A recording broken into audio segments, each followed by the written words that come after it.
Need plumbing, heating, or air conditioning services in Western PA? Then call Luton's Plumbing, Heating, and Air Conditioning in Clarion today at 814-226-8695. At Luton's Plumbing, Heating, and Air Conditioning, we believe that a service-oriented business like ours should give you quality care and a quick response time. That's why we stand on our promise, offering you reliable 24-hour service that gets your job done right when you need it. We can also be found on the web at lutonsplumbing.com. Again, that number is 814-226-8695.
Number 8, he's got 16 catches, 5 touchdowns, and he was an all-conference tight end. On defense, Clarion, I'll tell you what, this kid is everything on defense. Mr. Ryan Hummel, number 11 senior, 117 tackles. And as we go through the game, I'll tell you a little bit more about this young man. I got a chance to coach him. He's an outstanding linebacker, and he was the MVP in the conference on defense.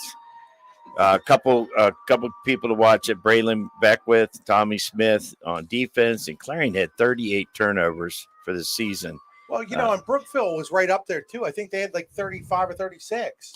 Absolutely. So, but both these teams have very similar defensively in the takeaway area. On Brookville's side, quarterback Noah Peterson is 75 for 97. He's got a QB rating of about 118. Running back Jackson Zimmerman's over 1,000-yard first-team running back. Braden Kunzelman is a first-team wide receiver. He's had over 60 catches. And number 10, Todd Sharpie's another kid I'd like catching the ball. I watched him make almost a one-hand catch last week. And number 77 was the MVP, Bailey Miller. And defense, you got the Weaver connection, Bryson Carson, leading some of the leading tacklers. Safety, Braden Kunzelman is first-team all-conference. Number 2, corner Noah Peterson, their quarterback's first-team all-conference. And number 9, Jack Zimmerman, was first-team all-conference D-line, but he was really a defensive end. Then, of course, Bailey Miller was also in the defensive line. These two teams met back in week 1, 42-7 Clarion. Completely different Brookville team now. Jack Krug with the torn ACL tried to go in that game. Didn't happen for him.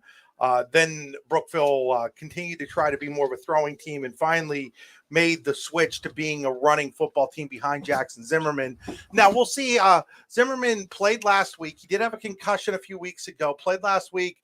Wasn't quite as strong as he was before the concussion. Talking a little bit to Rich Rhodes, who covers Brookville a lot, felt maybe Jackson had maybe might have been a little gun shy, which is understandable after you get a concussion. But I think the longer you go from the concussion, Larry, sometimes the stronger you get, because then you realize, hey, I'm going to be okay. And absolutely, I want to make sure that everybody understands he wasn't put back on the football field. Yeah, correct. Until he missed. He passed all the protocols. We got the national. Well, folks, we're going to step aside here for a minute and a half. We'll be back on the YDL Sports Network and C93. Make it a 2-minute break. The Brockway Rover football boosters are a proud supporter of Brockway football and want to congratulate the Rovers on a terrific regular season and wish them best of luck in tonight's playoff matchup. Go get 'em, Rovers! Fran Morelli Sales and Service is a family-owned and operated used car dealership and auto repair facility that has been serving Brockway, Pennsylvania since 1976. At Fran Morelli Sales and Service, we stock a wide variety of used cars, trucks, vans, and SUVs. You never have to worry about buying a vehicle from us, with each of our vehicles in our inventory going through a rigorous inspection process to make sure that your vehicle is in the best condition.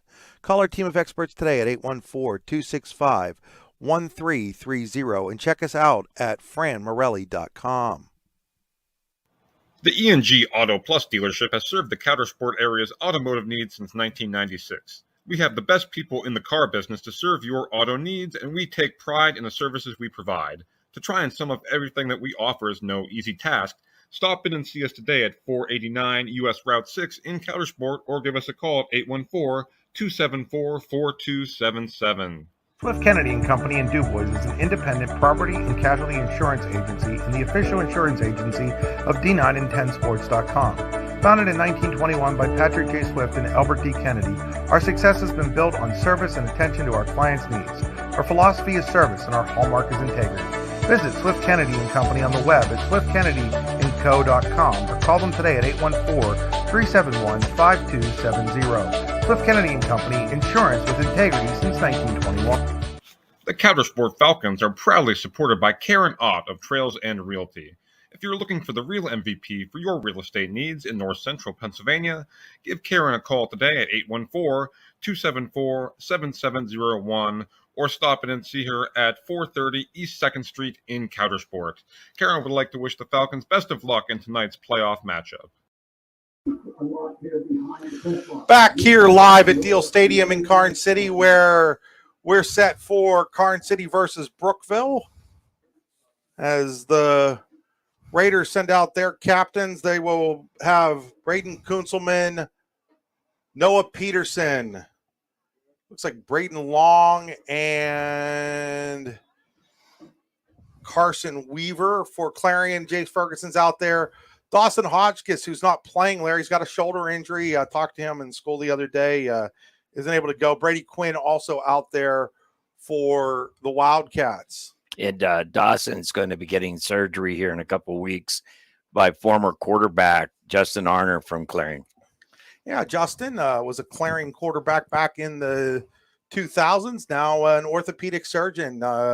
It just goes to show, we think about these kids just as high school football players, but a lot of them go on to have very successful careers, obviously, too. Well, he's on the Steelers sideline now, too, Chris. Speaking of former players, Davey Eggleton, former player at Clarion Limestone. Looking at these two teams, Brookville looking for its first district title since 2006, playing in the game for the second time in 3 years, got upset by Karn City 2 years ago. Clarion last won a title in 2017. For the kids from CL, they haven't won a title since 2003. Obviously, the Central Clarion Co-op has never won a title. Right. So, Swift Kennedy & Company in DuBois is an independent property and casualty insurance agency and the official insurance. There we go. Sorry about that. Central Clarion won the toss and deferred, so it'll be Brookville receiving the football to start the game. The Raiders in their all-white uniforms with their blue helmet.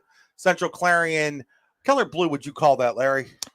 Well, I'm going to call it the Auburn blue, because that's kind of where we, when we matched up these uniforms, when we came together, it was almost an automatic pick that Coach Eggleton and other guys on our staff really liked them. For those that don't know, Coach Weiser coached the first couple of years of this Central Clarion Co-op after a very highly successful career as the head coach of the Clarion Bobcats. So if he says "we" a few times, we'll just excuse him tonight. Thank you. It's been a while. When you've been somewhere for 49 years, that just sort of happens. So Thomas Euchert is set to kick it off here for Central Clarion. 25, Larry, and 11. So that would be Kunzelman and Sirianni deep for Brookville. So Euchert ready, and we're underway. Kick will go to Sirianni, and he's on his knees, and that's where he's going to be down as he catches it on his knees at the 15-yard line. So bad field position for Brookville to start things out. Young man went down to catch the ball and ended up on both his knees, and that's why the ball is where it's at right there. So they're going to mark it right at the 15-yard line. Chris, we didn't get a chance to talk to some of the keys tonight, but I want to throw out some of the things that we've talked about before. Turnovers are going to be a big thing, not giving up big plays, and the foolish penalties. That's one of the things you get in a big game like this. You want to make sure that you don't commit those. So Peterson with Zimmerman next to him in the shotgun. Puts a man in motion. He's going to flip pass it. That's an incomplete pass. That should be an incomplete pass. It is. Yes. That is why is why you flip the ball forward like that, as the Central Clarion fans thought they had a turnover, but it's just an incomplete pass as he just kind of pushed that ball forward, Larry, and that is a passing motion. That's called a shuffle pass. I love the play, to be honest with you. As Chris just said, the difference between that and if it had been a pitch, it would have been a turnover, and Clarion would have had the ball on the 15. So it'll be second down now and 10 for Brookville. They're moving left to right on your radio dial or computer screen. Clients look like they're going to hand it off to Zimmerman, and Zimmerman is going to push his way maybe for a yard or two before a host of Wildcats get to him. At least 3 or 4. I'm trying to pick up some numbers right there. They're going to mark it down at the 17, so it'll be third down and 8 for the Raiders. This is what I call money down, Chris. This is a down that, it's from an offensive standpoint, you want to get this first down, but obviously defensively, you've held them on the first 2 downs. You want to not give up a play or first down here. Get out of the gun is Peterson. He's going to take the snap. He's going to roll to his right. He's got a receiver out there, but his receiver turned late. That was Truman Sharp. That'll be incomplete, and that should bring up a punting situation for the Raiders. I think he thought Truman was going to continue out towards the sideline. Truman cut it up just as he released the ball, and that's where it fell short there. The punter for Brookville is Bryce Weaver. Dropping back for Clarion are Dawson Smale and Rex, I do believe. Yep, that's Ashton Rex. Ashton Rex is at the right hash. Dawson Smale on the left, standing at about the 50. It's going to come down to Smale at his own 46. Smale's going to cut it to the outside. Smale's got room. He's at the 40, the 35, the 30. He's going to be down inside the 25, I do believe, unless he stepped out of bounds. What I like what Dawson did right there is that so many people catching punts start running towards the sideline. You see people coming down the field, and then they end up gaining nothing. He made about 5 yards up, forced the defense to come down, and then he cut it back to the outside. It was a great run. They're going to put that ball down at the Brookville 25-yard line with 11:01 to play here in the opening quarter. No score between Brookville and Central Clarion. Out of the gun is Ferguson. Kipnitsky is the sidecar. He's going to hand it to Kipnitsky. Kipnitsky has some room over on the right side. He's going to get to about the 21 or the 22-yard line. You got at least 4 yards here, There is a flag, I understand, on the field here. So we'll wait and see what the call is. That will be a Jack Treese in Clarion penalty. As Larry looks for that, I'll remind you that Jack Treese, attorney in Clarion, you can avoid the penalties that may occur for yourself or your family through improper planning. 814-297-8043. They're going to get a blindside block on Clarion. That's a big one. That's 15. That's going to take it all the way back to the 38-yard line. So it'll give them a pickup of 2 on the play.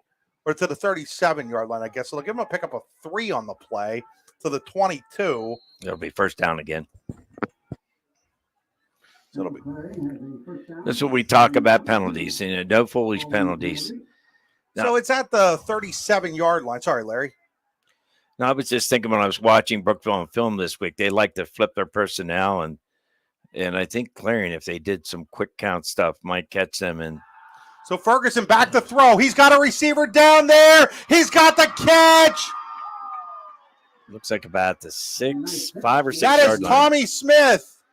Tommy Smith with the catch. As I said earlier, Tommy was he's a tight end. He was the first team all-conference tight end. He had about 20 catches coming into tonight's game, so he's been about 5 or 6 touchdowns. They're right at the 5-yard line. First down. So it's first down and 10 for Central Clarion at the 5. That is the Tennessee Builder Supply first down for the Wildcats as they found Tommy Smith down the right sideline. Out of the gun is Ferguson. Kupnitsky, the sidecar. He's going to hand it to him. Kupnitsky looking for the end zone. He's going to have a Daddy's in Clarion touchdown. Wildcats. Connor Kupnitsky with the 5-yard touchdown run.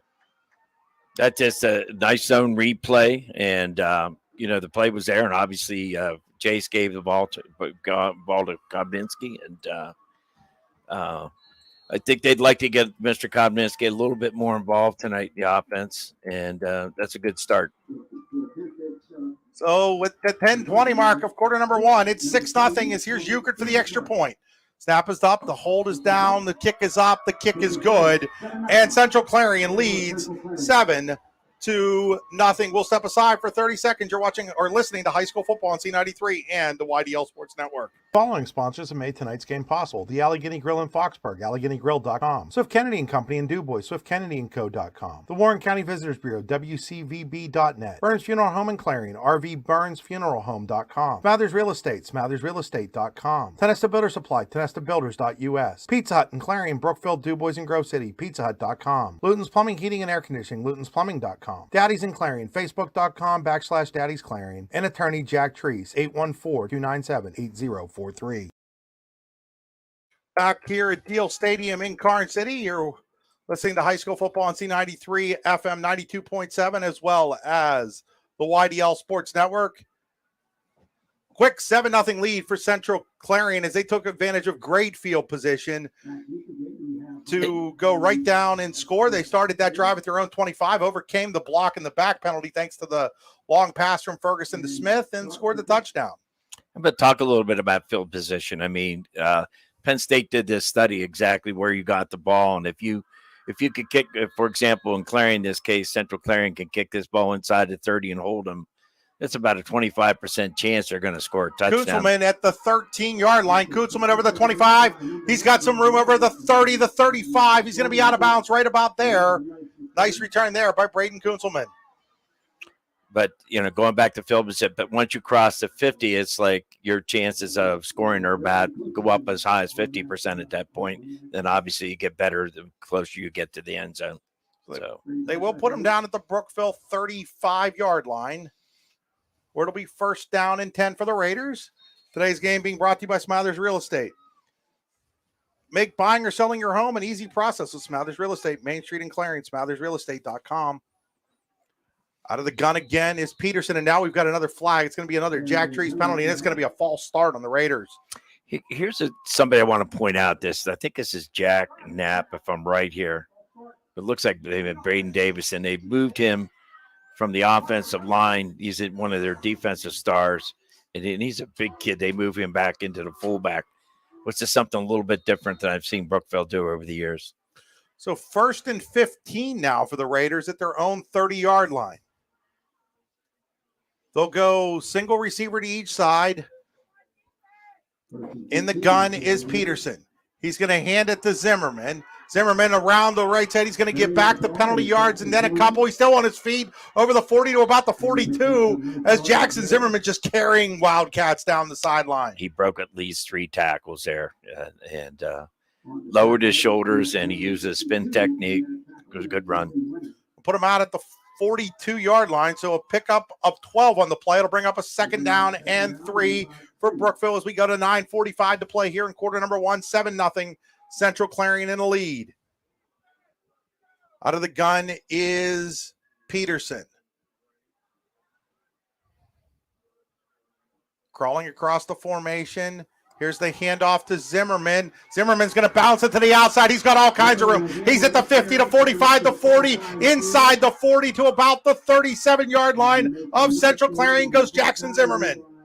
Simple ISO play, but he got up to the line of scrimmage, and Clarion's most of their defensive players worked down the inside, and he broke it back out and picked up good yardage on that play.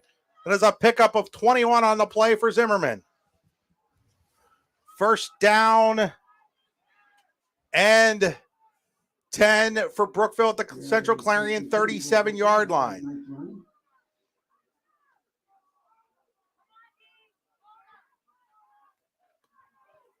So again, in the gun. I don't think, is that Zimmerman still next to him? Yeah.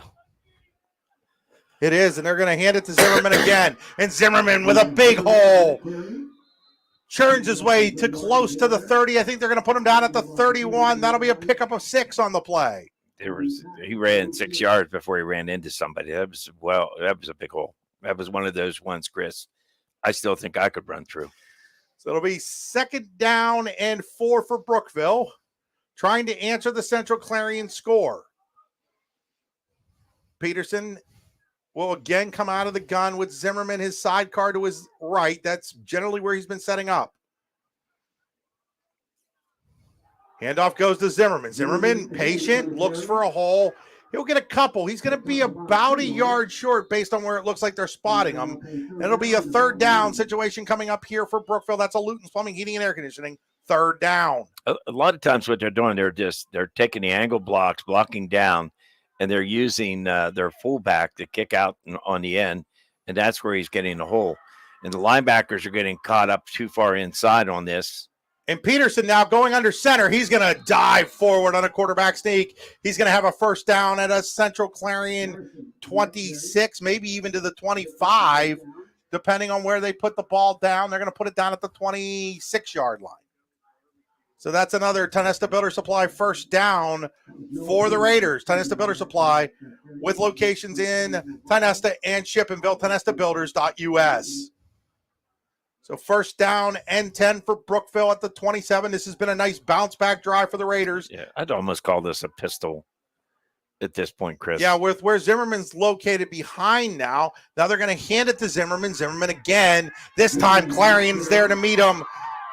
Leading the charge for the Wildcats was Coleman Slater.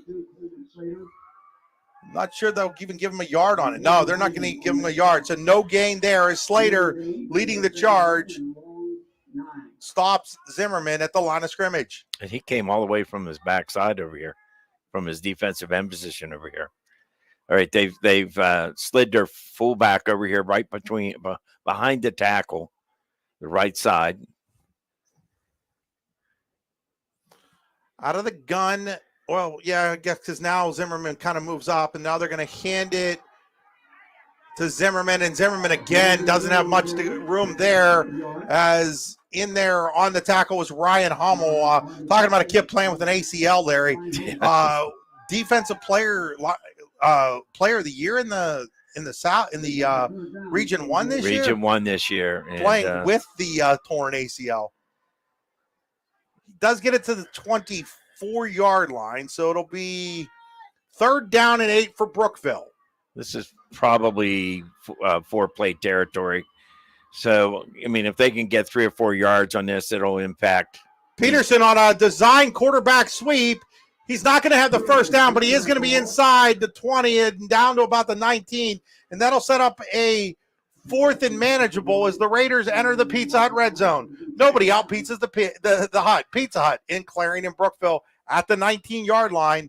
That will set up a 4th down and 3 for Brookville. And as Larry guessed, they are going for it here. Look over to the sideline. Something we'll have to talk about here, Larry, in a moment is Scott Park. Yes. Out of the gun here is It's basically the Peterson. pistol again to the right. And he looks to throw. Now he's going to run. Now he's going to throw. He's got a guy, and the guy slipped in the end zone. Slipping there was Truman Sharp. He was open for a moment, but on the wet turf, he slips, and it's an incomplete pass, and Central Clarion takes over on downs with 5:02 to play here in quarter number one. The Wildcats leading Brookville 7-0 in this District 9 2A championship game. So we were talking about Scott Park, the Brookville head coach. In his 7th season, he's already announced that this will be his last season. So very well, Scott could be coaching his final game, Larry. Well, I didn't know that. I mean, Scott's done a great job coming into that program after Chris left. He's had this team and this year is probably one of his best years. I mean, they were 1-4, and they're now in the district finals here. Here's Kupnitsky. Kupnitsky's got a little bit of a hole, carrying guys with him over the 30. He's going to have a first down for the Wildcats at the 30-yard line. This has been a big Kupnitsky was a nice find for Clarion. Early in the year, they couldn't really run the ball, and now they've been able to do that. As Brookville's going to call timeout, we'll take it with them. You're watching high school football or listening to high school football on the YDL Sports Network and on D9, IntenseSports.com, and on C93. We'll be back in a half a minute. Are you hungry? Of course you're hungry. And Daddy's on Main Street in Clarion is ready to tackle that hunger for you. Serving amazing food since 2008, Daddy's has been Clarion's go-to stop whenever hunger strikes. Whether it's a good old-fashioned hot dog or hamburger, a salad, or something from their rotating chef's menu. Yes, I said rotating chef's menu. Daddy has you covered. You can order ahead by calling 814-223-4687 or come on in and dine in. Have a big event you are catering? Daddy's can do that too. Like Daddy's on Facebook at Daddy's Clarion and stop in today. You won't be disappointed. Back here at Deal Stadium in Carson City, 4:52 to play in the first quarter. Central Clarion 7, Brookville nothing. Central Clarion with the ball for the second time. First drive only had to go 25 yards for a touchdown after a nice punt return by Dawson Smale. You know, coming where they're coming. Hey, I wanted to tell you a little bit about some of the crazy games we've had. I'll wait and tell you later on here. But Coach John Macbeth over there was involved in one of the crazy Clarion Brookville games. So the Wildcats will go in the shotgun. Receivers to each side. Kupnitsky, the sidecar Ferguson. He's going to put Rex in motion, and he's going to hand him the football.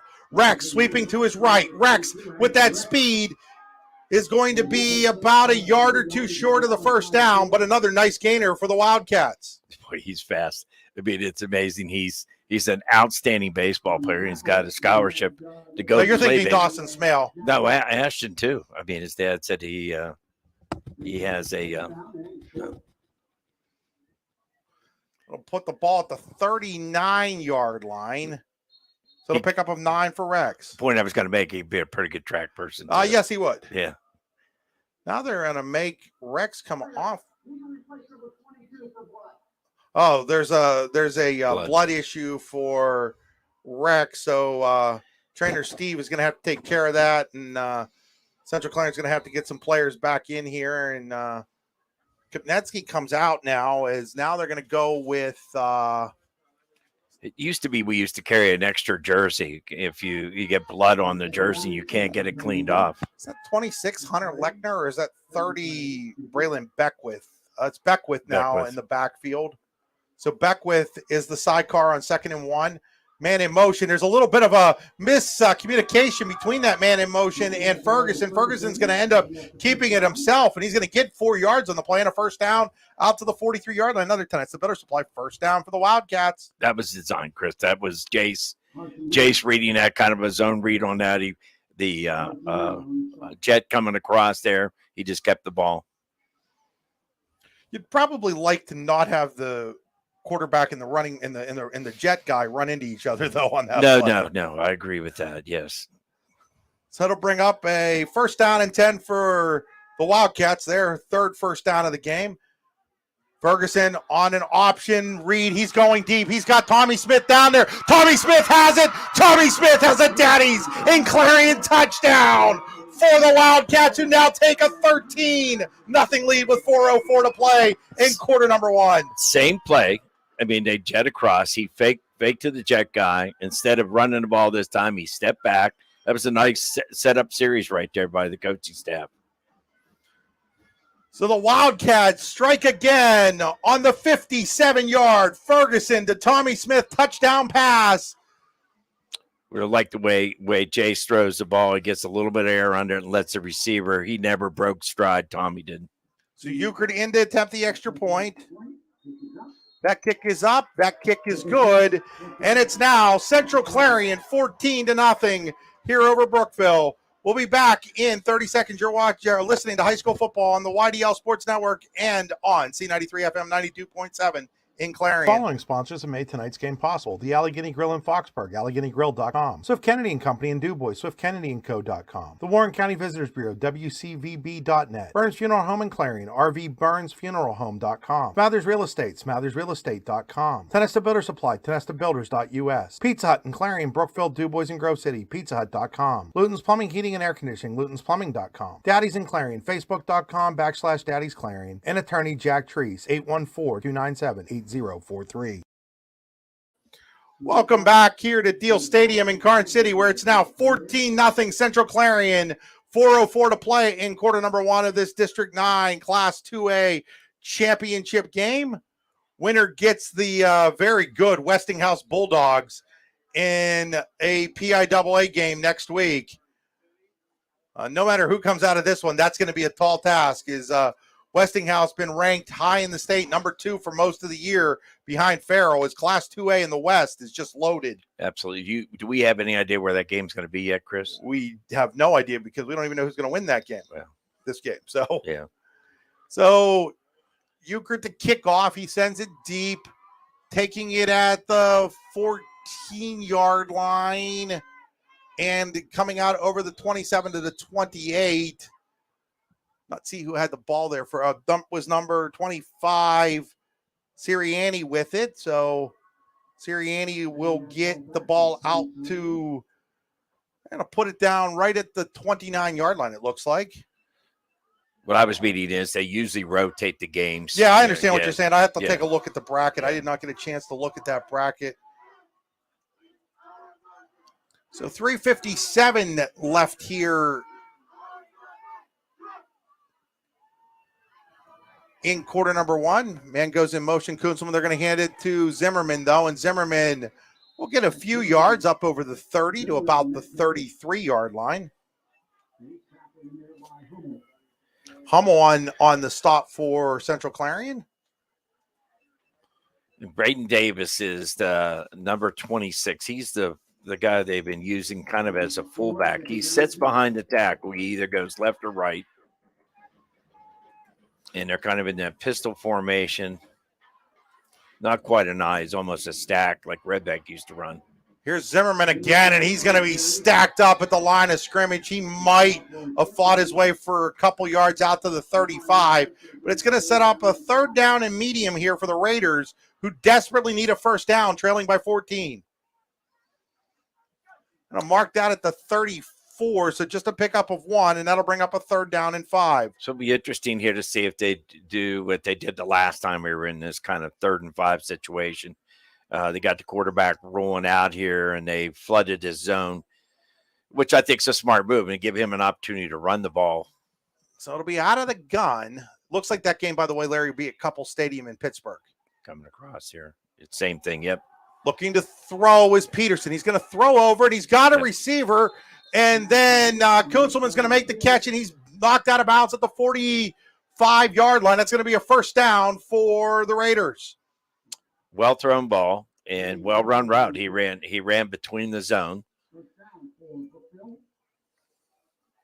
So pickup of 11 on the play.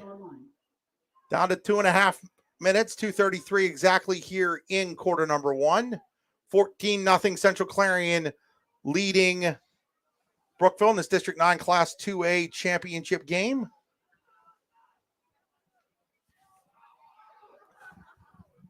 So they're going to go out of the gun again with Zimmerman to the right of Peterson. Puts Kunzelman in motion, fake it to him, and then give it to Zimmerman. Zimmerman's got some room, and he gets tripped up after he crosses midfield to the 49-yard line of Central Clarion. They put a lot of beef over there last time. Not only did they send that big fullback over there, but they pulled their big guard on that number 77. So they're going to actually mark it at the Bailey Miller 48-yard line. 65 yards now rushing for Brookville on just 12 carries. So they have been able to move the ball on the ground against the Wildcats, but it's been big plays. A nice punt return and then a big touchdown pass that's got Central Clarion staked to the 14-0 lead. The punt return gave them great field position, was not a touchdown. Put Kunzelman in motion again. Fake it to him. Peterson wants to keep it himself, and Central Clarion wasn't fooled at all. That was Josh Duncan, I do believe, that kind of came in and blew that play up. He didn't make the tackle, Larry, but he blew it up. He absolutely did. Forced him to stop, and then got the rest of the defenders got there to make a tackle. It's going to lose 2 on the play, so that's going to bring up a 3rd down and 5 again for Brookville. Raiders are 2 for 4 on 3rd down conversions tonight. We'll see if they do it again. This is 3rd down situation. Running under a minute to play now here in the opening quarter. They're tight ends to the right here, and they stacked that fullback almost behind him. High snap, and then they want to give it to Zimmerman, and I can't believe it, Larry. He was stopped dead to rights in the backfield, broke a tackle, and gets the 1st down out to the 41-yard line of Central Clarion. Yeah, I think that was Brady. Brady come in and stopped his feet on his tackle. Brady Quinn, that would or be. Brady Quinn, I mean. Tom Brady doesn't play for the Wildcats, especially wouldn't be playing defense for them. No offense to Jace Ferguson, but I'm pretty sure Tom Brady would be the starting quarterback for Central Clarion. There you go. They're going to go in the pistol this time. Great run there by Zimmerman, though. Here they come again. They're going to hand it to Zimmerman again. Zimmerman is going to get a yard or so, and that should be the final play of the first quarter as the clock runs out here in quarter number 1 with Central Clarion leading Brookville 14-0. We'll be back after this 1-minute break. You're watching high school football, listening to High School Football on C93 and the YDL Sports Network.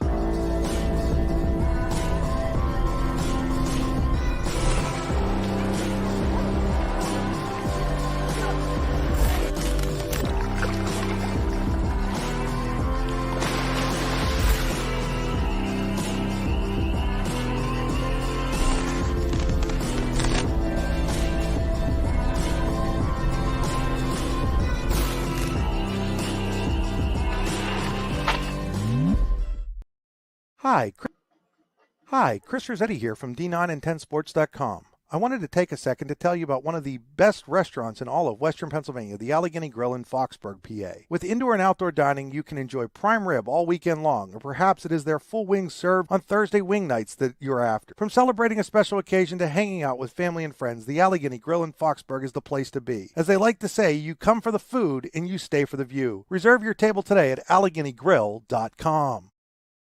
Back here at Deal Stadium in Karn City, 14-0 as we start the second quarter. Central Clarion in the lead. Larry's just talking about it. 10 minutes and 21 seconds of possession time for Brookville.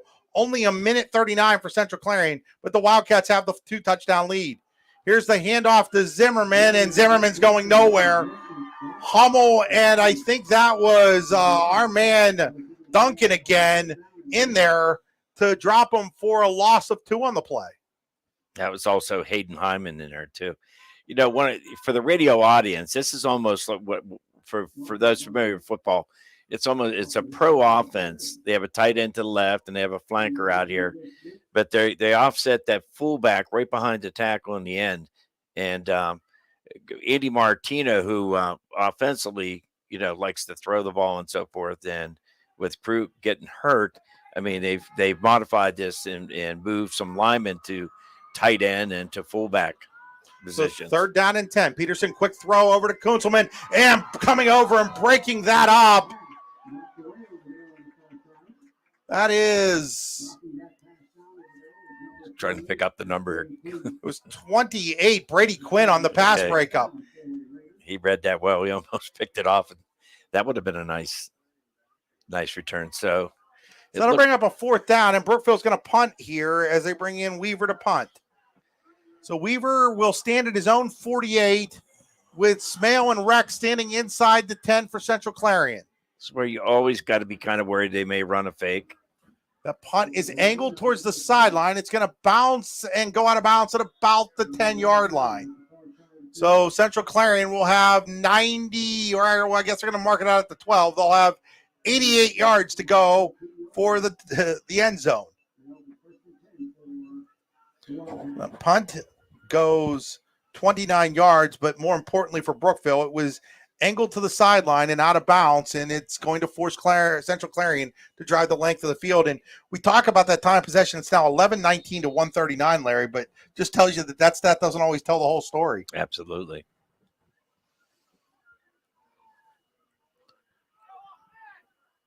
So the Wildcats will come out of the shotgun as Ferguson moves Kupnitsky to his right, and he's going to keep the ball. Ferguson, that is, and he's going nowhere. As in on the tackle for Brookville is Connor Ansinger on the tackle.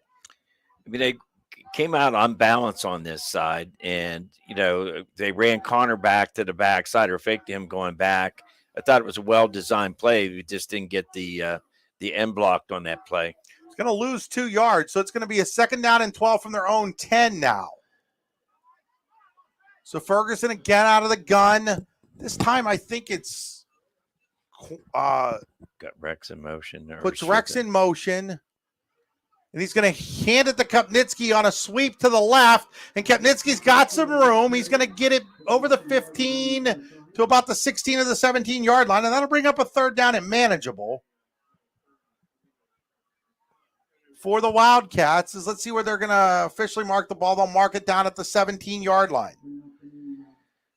I would think Clarion's going to try to get Jace on this side, similar to what Brookville did, give him a couple options coming out here. So key is going to be for Brookville is to contain him in here, for Clarion to get outside, make sure they get that end blocked in this play.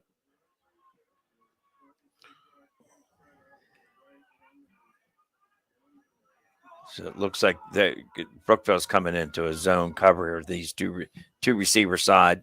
Ferguson's going to roll, looks to throw. He's going to throw it down. He had Smale, but he overthrew him. Right.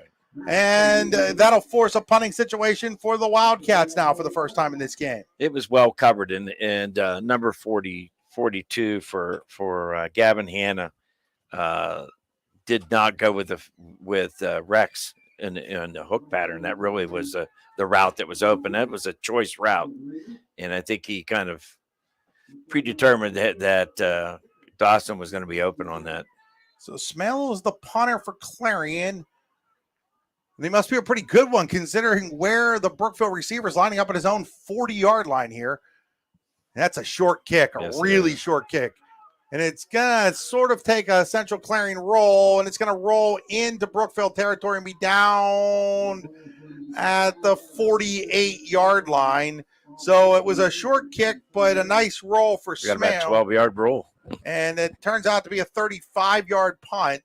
So Brookville will take over in great field position at their own 48-yard line, trailing 14-0 with 9:11 to play here in quarter number 2. Today's game being brought to you by Burns Funeral Home. Burns Funeral Home in Clarion and Reimersburg offers full-service funerals, memorial services, cremations, and monument sales. Find out more at rvburnsfuneralhome.com. I'll look for them. They're going to hand this ball off to number 32. That is Carson Weaver. And Weaver's going to be in the Clarion territory at about the 49-yard line. Pick up a 3 on the play. So Weaver gets his first carry. Going to stay out there. Looking over there to see if Jackson Zimmerman is okay. Peterson rolling to his right, looks to throws it downfield and overshoots Kunzelman there, and that's going to bring up a 3rd down and 7 for the Raiders. When you get backed up, Luton's Plumbing, Heating, and Air Conditioning get you moving again. LutonsPlumbing.com. So it's 3rd down and 7 here for Brookville at the Central Clarion 49-yard line. 8:34 to play in the first half. 14-0 Wildcats in the lead. I mean, I'm going to guess maybe a similar play because of all the changes in personnel, but this would be a great place for possibility of running a screen or a draw right here too.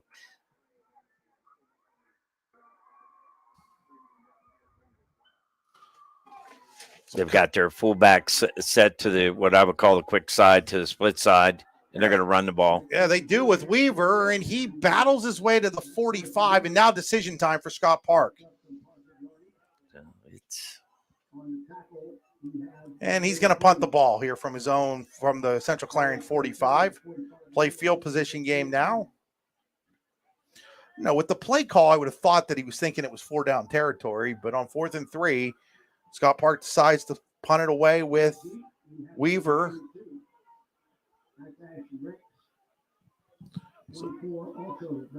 So Rex and Smale. Now, Smale's going to come up. They're just going to leave Rex as the lone deep guy now. This is a little bit of a change for the Wildcats. This would, you got to be concerned today. They're coming for it, but Brookville is able to step up and get it, and the ball's going to be bouncing and taken at the 7-yard line by Rex.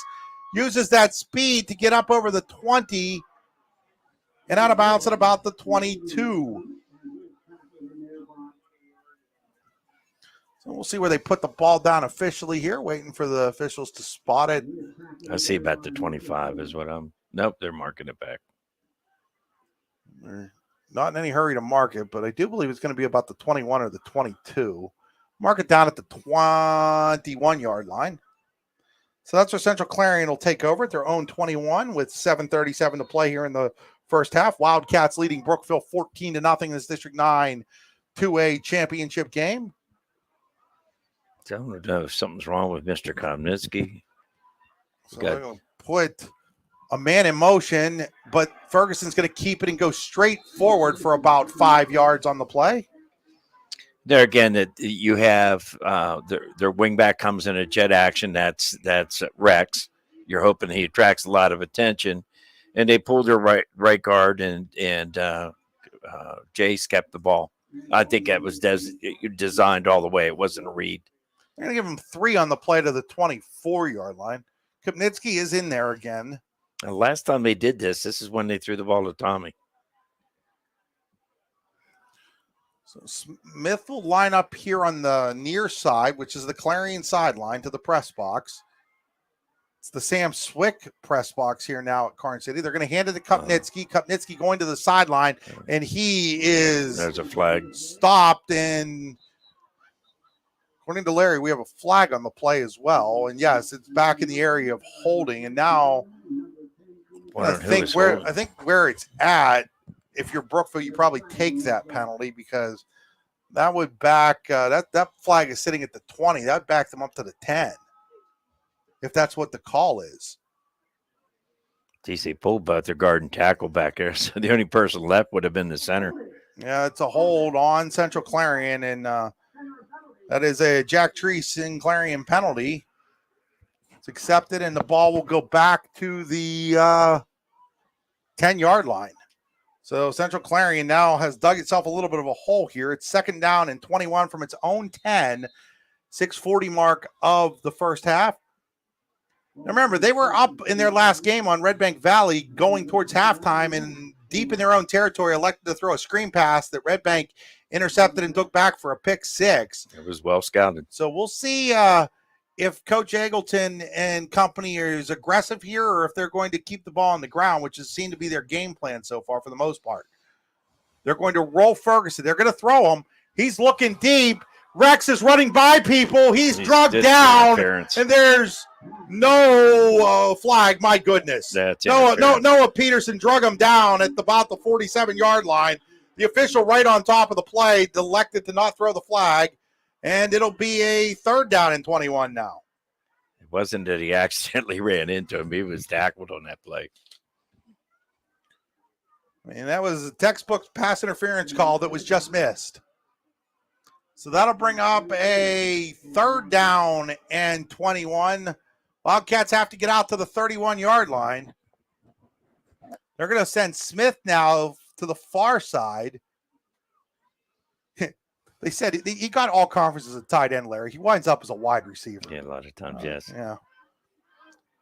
Out of the gun is Ferguson. He's looking to throw. He's going to throw it, and it is incomplete. Another flag. Where's the flag at? On the far side over there.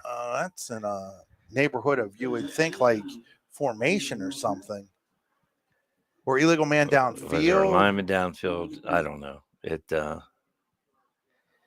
We're going to find out here. I'm going to guess if it's against Central Clarion, Brookville would decline it because it will be 4th down and forever.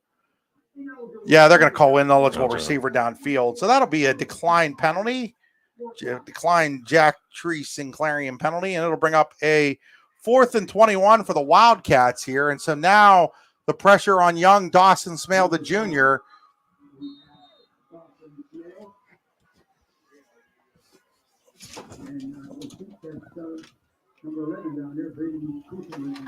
That is Kunzelman standing at his own 50, and it's a line drive, short kick.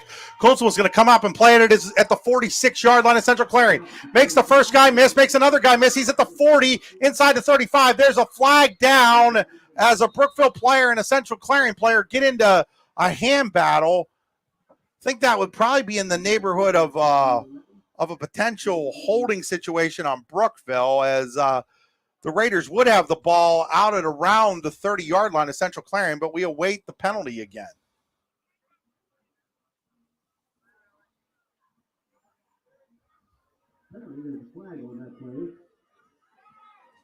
So we're waiting the penalty call here as they decide where they're going to mark it. It looks like they're walking towards Brookville.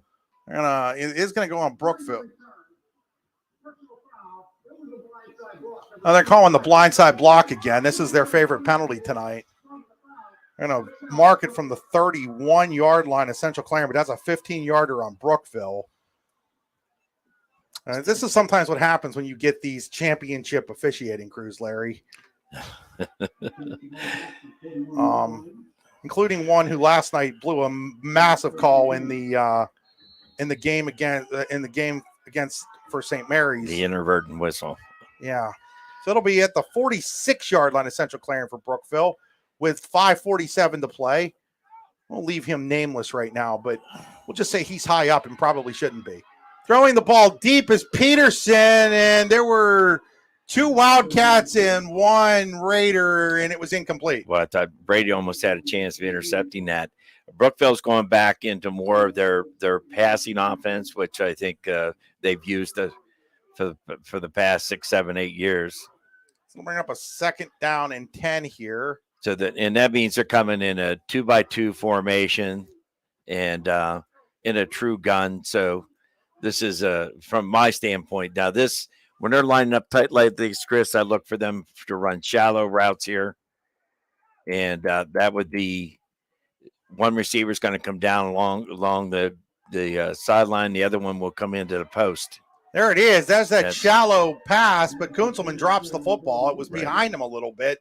Really wasn't a drop as the ball was behind him. Right. And now it'll bring up a 3rd down and 10. And I don't know why Brookville's abandoned the running game, Larry. They've got 79 yards on 18 carries, and they've just abandoned it all of a sudden. Now, this is typically what I would call their quick screen. We're going to go pistol formation, 3 receivers to the right, single receiver to the left. Play clock, still plenty of time. Taking the snap and rolling to his right is Peterson. Peterson wants to throw it downfield, throws it, and it is caught over there. Yeah, that ball was caught by Sam Krug. Or no, that's number 5. No, that was Sam Krug on the catch. So Sam Krug on the catch. They're going to say it was incomplete. Oh, Looked like he caught the ball, but they must have said he was out of bounds. When they're running those flood routes, they're doing a nice job getting in between the zone. And for those of you who don't know what a zone defense is, that there'd be an area on the field that the defender's supposed to defend. For example, your flat linebacker would cover the first 10 yards. Weaver to punt it away. Gonna bounce and be played at the 10-yard line by Dawson Smale. Dawson Smale's at the 20, the 25, the 30, the 35, stays in bounds at the 40, the 40. No, they're gonna say he stepped out of bounds at the 26-yard line.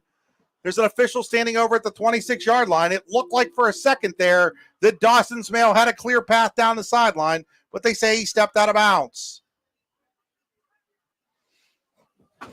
And mark him out at the 26, and we have another huddle by the officials. My goodness. Could we just, my gosh. Is it a timeout or what's? No, there's a flag down back okay. at the 14-yard line.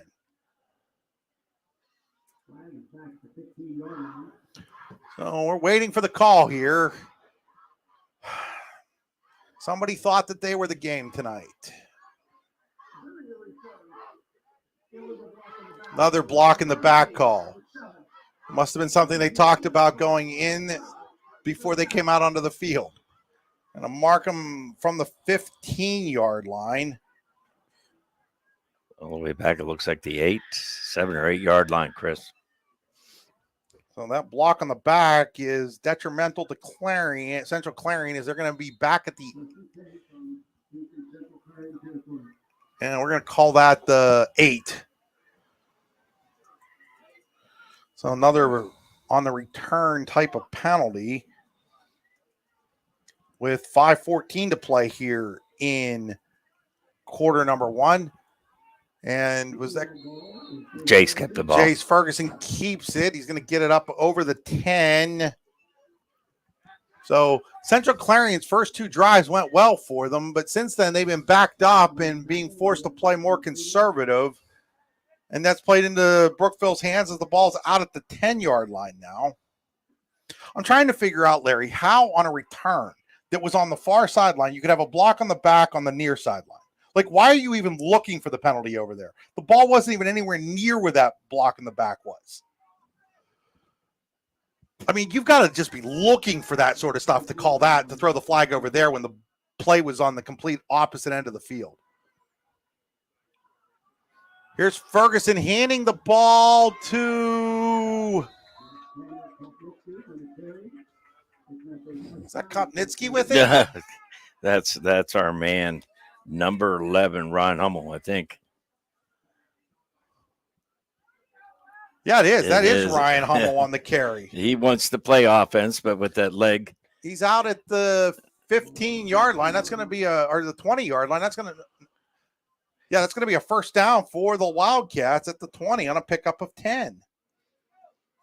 So Hummel, this time Ferguson will keep it himself, breaks a tackle from Zimmerman, and is able to squirm his way out to about the 24-yard line, maybe the 25. We'll see where they mark it. They're still looking. They're going to mark it down at 24. That's a good definition, Chris. He squirmed his way through there.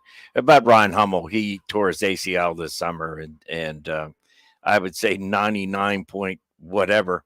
Most people with that would have ended their season, but not for Ryan. He wanted to play football this year, and he's MVP in defense. That's what tells you what kind of kid he is. Out of the gun is Ferguson with Hummel, the sidecar to his left. He's going to throw it. Throws it to a man in motion. That's Rex. And Rex is in the clear. He's at the 40, the 35, the 30, 25, 20, 15, 10, 5. Central Clarion. Daddy's in Clarion. Touchdown. Ashton Rex. They got the ball to him in space. And that was a 76-yard touchdown for Ashton Rex.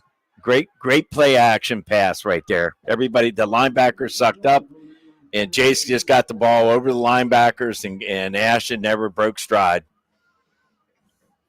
If you can get that boy the ball in space, there are not anybody in District 9 catching him. That's for sure. On it. 20-0 Central Clarion. Euclid in to kick the extra point. 3:01 to play here in the first half. Snap down, hold by Smith. Kick is up. That kick is good.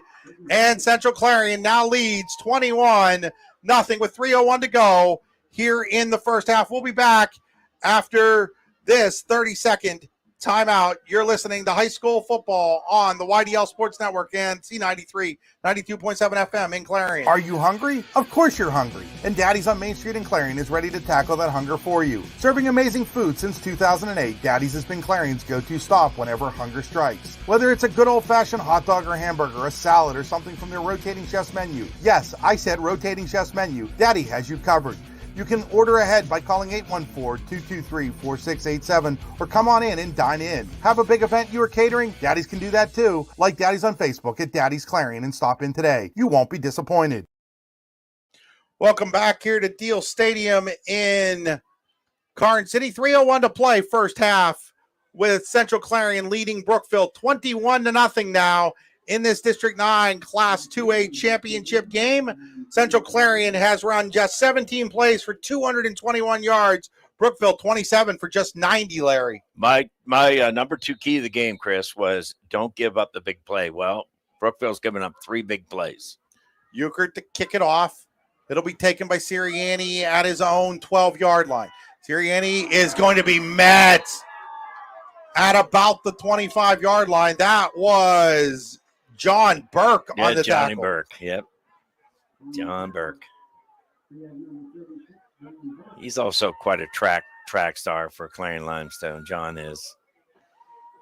So Brookville take over at their own 25-yard line now with 2:55 to play. You can't get 3 touchdowns back on one drive, Larry. Right now, if you're Brookville, you'd like to get one of those before halftime.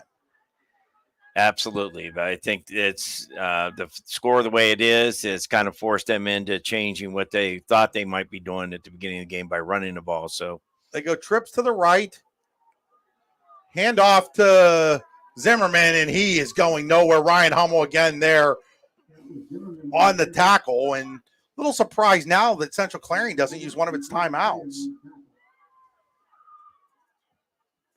As the ball's at the 25. You'd think if Central Clarion get the ball back and score again, this game would be over. Right. It's going to be second down. Brookville wants to use all the time in the world. Central Clarion's got all 3 of its timeouts left. So, yeah, a little surprised they didn't use one here. Well, I'm going to pass on coaching the coach here. Given my history. Larry would have taken a timeout, I guarantee you. Yes.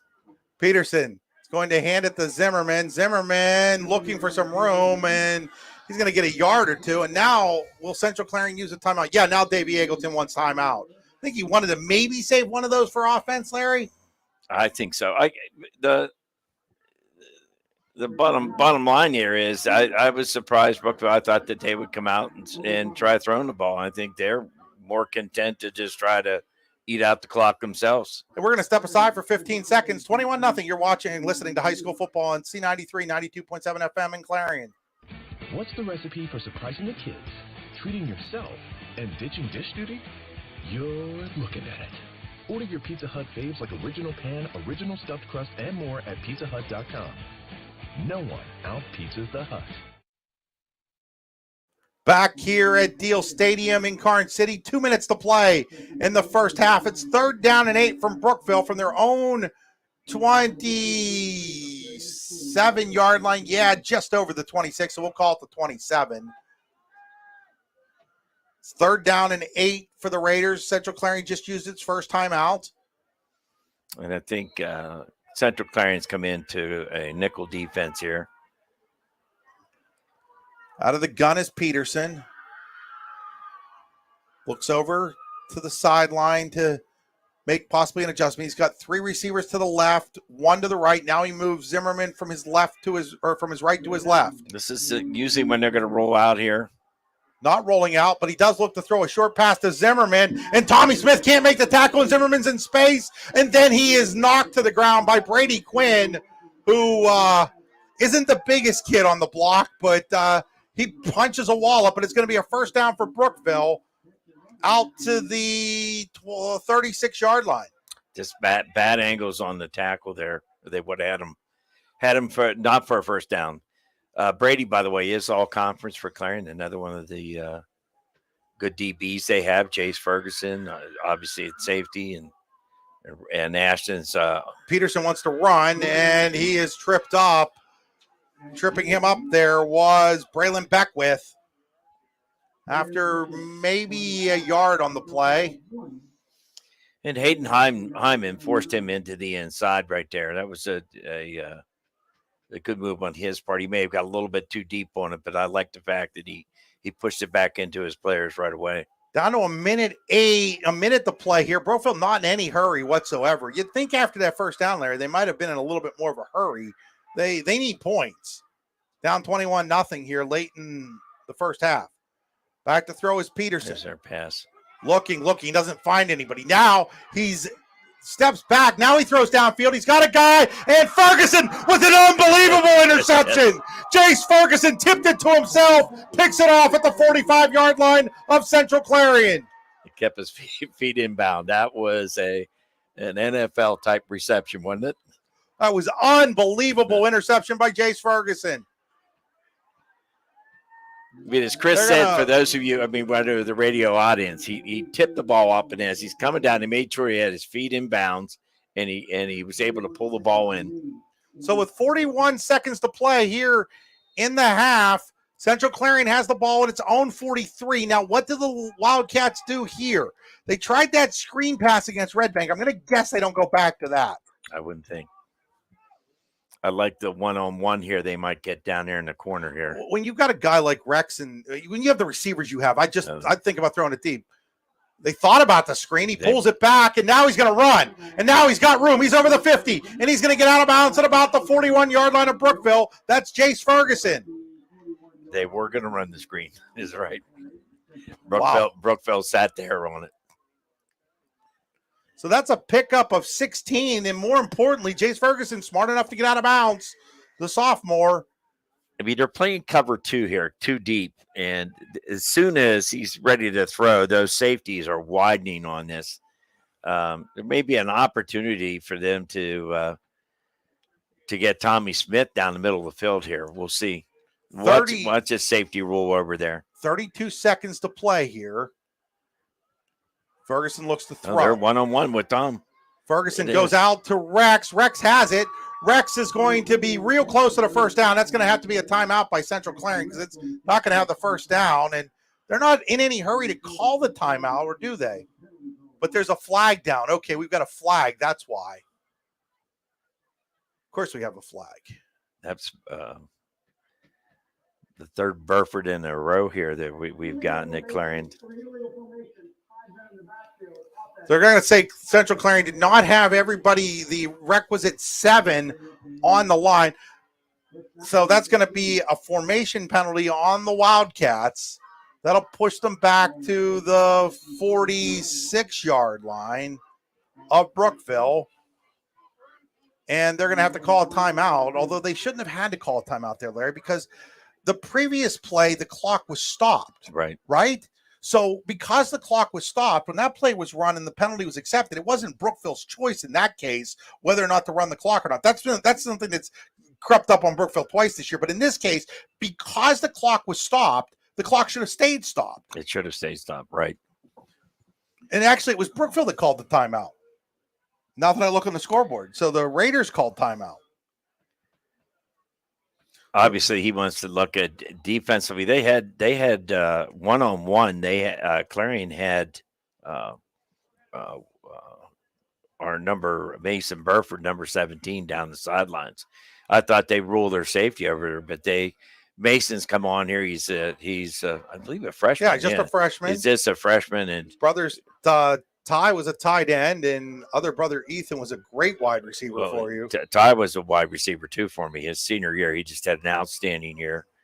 And then obviously Ethan was, set all kind of records that Mr. Rex broke. So they're going to put Mason Burford here to the right.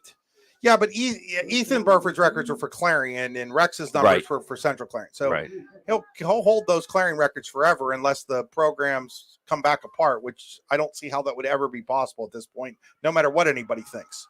He's going to go deep. He's got Burford. Burford has it go through his arms. And it was kind of a freshman trying to catch that. He just kind of put him up there. He'll learn, Larry. It was double covered by Brookville at the same time. So it'll bring up 2nd down and 15. And now there's only 17 seconds to go. Now with Euchert, Central Clarion's got a field goal kicker. So do you think about running a couple plays with 2 timeouts to get you into field goal range? If they can get the ball down and inside the 25, I think it might be a shot. He's got a pretty good leg. He was an all-conference kicker. Also soccer player for the Clarion Limestone soccer program, as is Euchert, a Clarion student, but the co-op in soccer known as Clarion Limestone, for those not familiar with the soccer program. Here's Ferguson back to pass again. Ferguson over the middle, and he's lucky that wasn't picked off. He was looking for Rex, but that or Smale, I'm not even sure which. It wasn't close to either one of them. I'm not sure what was going on there. Both of them seemed to run the route the same area. It was now, over the middle that we talked about. Now 3rd and 15, and I don't know, Larry. I think up 21-0 now. I just might take a knee. I know Davey Eagleton won't, because that's not in his DNA, but I think I would take a knee right now. There's no reason to give Brookville any type of life with a miscue here, is there? Well, I wouldn't mind taking a one-on-one shot here again. I think over there again, look at this. They got one-on-one on that upper side there. And so Ferguson back to throw. But Zimmerman forces him to roll out. Now he throws it, and it's broken up. Coming over there to break it up was Gavin Hanna. So that'll bring up a 4th down now with still 4 seconds to go. Now, I don't know if I'd punt it here. I think I'd just throw the ball deep into the end zone now. Right. You know, if you're going to do that there, now I think I'd just punt it. I just throw it up for grabs now. Do a Hail Mary. Yeah, just throw a Hail Mary here. I don't know how far Jace Ferguson can throw it, or try to get Rex into space or something like that. They are, looks like they're lining up to run some sort of play here as Smale and Smith will go to the far side. Hummel will be the sidecar. Rex and Burford to the near side here with 4 seconds to play in the first half. 21-0 Central Clarion there at the Brookville 46. And Brookville's going cover 4. They're going to run with Ferguson here, and Ferguson's going to get knocked out of bounds at about the 37-yard line, and that'll end the first half with Central Clarion in the lead, 21-0. We'll be back here in 3 minutes, folks. You're listening to high school football on the YDL Sports Network and C93 92.7 FM in Clarion. 21-0 Central Clarion over Brookville at the half of this District 9 Class 2A championship game. Just like your team builds upon its success, Closest Lumber Company with locations in Olean, New York and Rowlett, PA help you build the home of your dreams. Closest Lumber has everything you need to build or remodel your home, including building materials, paint, supplies, lawn and garden accessories, and more. Stop into either location to get some inspiration or work out the details of your next project. They also have an online showroom you can visit anytime at closeslumber.com. Closest Lumber, your home improvement headquarters since 1973. Whether retirement is just around the corner or years away, John Bongiovanni, Lucas Slazak, and Adam Jack of Generational Wealth Management in Erie and Bradford are here for you. John, a Forbes-recognized best-in-state wealth advisor, Lucas and Adam provide customized investment advisory solutions and retirement planning services. Generational Wealth Management offers world-class investment services and internationally recognized insurance products from Northwestern Mutual, an industry leader. The Generational Wealth Management team provides a high level of expertise and service to their professional and business clients. Contact the Erie office at 814-651-0838 or the Bradford office at 814-368-4065 or check them out online at gwm.nm.com. For all your automotive needs, look no further than the Warren Tire Center. From new tires to tire repairs, PA state inspections, wheel alignments, and auto detailing, there's so much more that we can do for you, and there's no reason to go anywhere but the Warren Tire Center in Warren, Pennsylvania. With over 40 years of serving the Warren and surrounding communities, it's always been a great day at the Warren Tire Center. We offer same-day service and walk-ins are welcome. Open Monday through Friday from 7:30 a.m. to 5 p.m., the Warren Tire Center can be reached at 814-723-8050 and on the web at warrentirecenter.com. Golfing at one of the prettiest golf courses around is what you get when you play around at Hunter Station Golf Club just outside of Tonesta. Located in the Allegheny Mountains with a spectacular view of the Allegheny River, Hunter Station offers something for everyone. The rolling hills of the front nine, coupled with a back nine situated along the banks of the Allegheny River, create some of the best views in all of northwestern PA. And when you're done with your round, enjoy a delicious meal or a cold drink in our restaurant and bar. Looking for a place to stay? Hunter Station has you covered there too with play and stay packages. Find out more at hunterstation.com. Swift Kennedy and Company in DuBois is an independent property and casualty insurance agency and the official insurance agency of D9and10sports.com. Founded in 1921 by Patrick J. Swift and Albert D. Kennedy, our success has been built on service and attention to our clients' needs. Our philosophy is service and our hallmark is integrity. Visit Swift Kennedy and Company on the web at swiftkennedyandco.com or call them today at 814-371-5270. Swift Kennedy and Company, insurance with integrity since 1921. What's the recipe for surprising the kids, treating yourself, and ditching dish duty? You're looking at it. Order your Pizza Hut faves like original pan, original stuffed crust, and more at pizzahut.com. No one out-pizzas the Hut. Welcome back here to Deal Stadium in Karn City. We're at the half. Central Clarion leads this District 9 Class 1A championship game 21-0 over the Brookville Raiders. As we enter into our Warren County Visitors Bureau halftime show, looking for something to do, look no further. There's always something to do in Warren County. Check out wcvb.net/events to see up-to-date happenings in and around Warren County. So as we take a look, we'll take a look at our Oil Country Crate statistics. Oil Country Crates, your products are protection, custom-made crates for shipping and beyond, oilcountrycrates.com.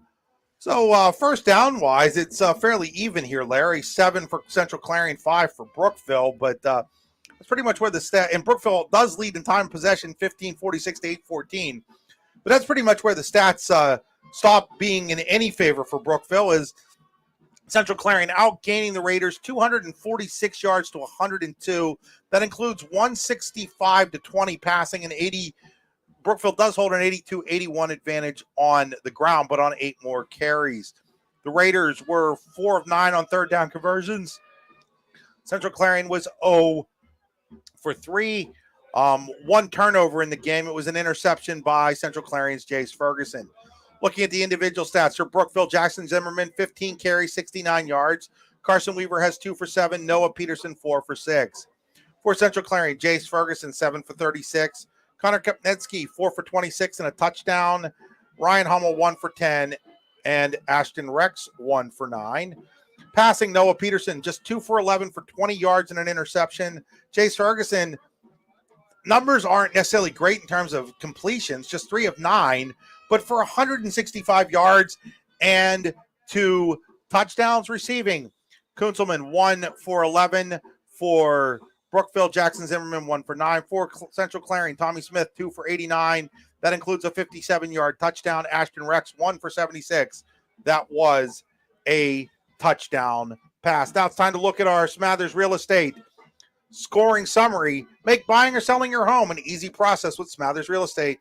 Located on Main Street in Clarion, SmathersRealEstate.com. Central Clarion got on the board just a minute and 40 seconds into the game when Connor Kopnitsky ran in from 5 yards out. Thomas Euchert's extra point was good. It was 7-0 Wildcats. That was a 25-yard drive set up by a nice punt return from midfield by Dawson Smale. Then with 4:04 to play in quarter number 1, Ferguson, a 57-yard bomb to Tommy Smith. Euchert's kick made it 14-0 Wildcats. Then late in quarter number 2, 3:01 exactly to play. A little pass over the middle to Ashton Rex on the move, and Rex outran the Brookville defense 76 yards. Euchert's extra point was good, and that's where we stand now with Central Clarion leading 21-0. We're going to step aside. We're going to take another quick break here, 2.5-minute break. When we come back, we'll take a look at some of the other scores around District 9 tonight. You're watching, listening to high school football on C93, 92.7 FM, and watching on, I'm not watching, and listening also on the YDL Sports Network. Need plumbing, heating, or air conditioning services in Western PA? Then call Luton's Plumbing, Heating, and Air Conditioning in Clarion today at 814-226-8695. At Luton's Plumbing, Heating, and Air Conditioning, we believe that a service-oriented business like ours should give you quality care and a quick response time. That's why we stand on our promise, offering you reliable 24-hour service that gets your job done right when you need it. We can also be found on the web at lutonsplumbing.com. Again, that number is 814-226-8695. What's the recipe for surprising the kids, treating yourself, and ditching dish duty? You're looking at it. Order your Pizza Hut faves like original pan, original stuffed crust, and more at pizzahut.com. No one out-pizzas the Hut. With locations in Shippenville and Tionesta, Tionesta Builder Supply is a full-service home improvement center specializing in everything you need to build or remodel your home. From power tools and accessories to paint and sundries and general hardware merchandise, Tionesta Builders has everything you need to get your project done quickly. Find out more at tionestabuilders.us and like them on Facebook. Are you hungry? Of course you're hungry. And Daddy's on Main Street in Clarion is ready to tackle that hunger for you. Serving amazing food since 2008, Daddy's has been Clarion's go-to stop whenever hunger strikes. Whether it's a good old-fashioned hot dog or hamburger, a salad, or something from their rotating chef's menu. Yes, I said rotating chef's menu. Daddy has you covered. You can order ahead by calling 814-223-4687 or come on in and dine in. Have a big event you are catering? Daddy's can do that too. Like Daddy's on Facebook at Daddy's Clarion and stop in today. You won't be disappointed.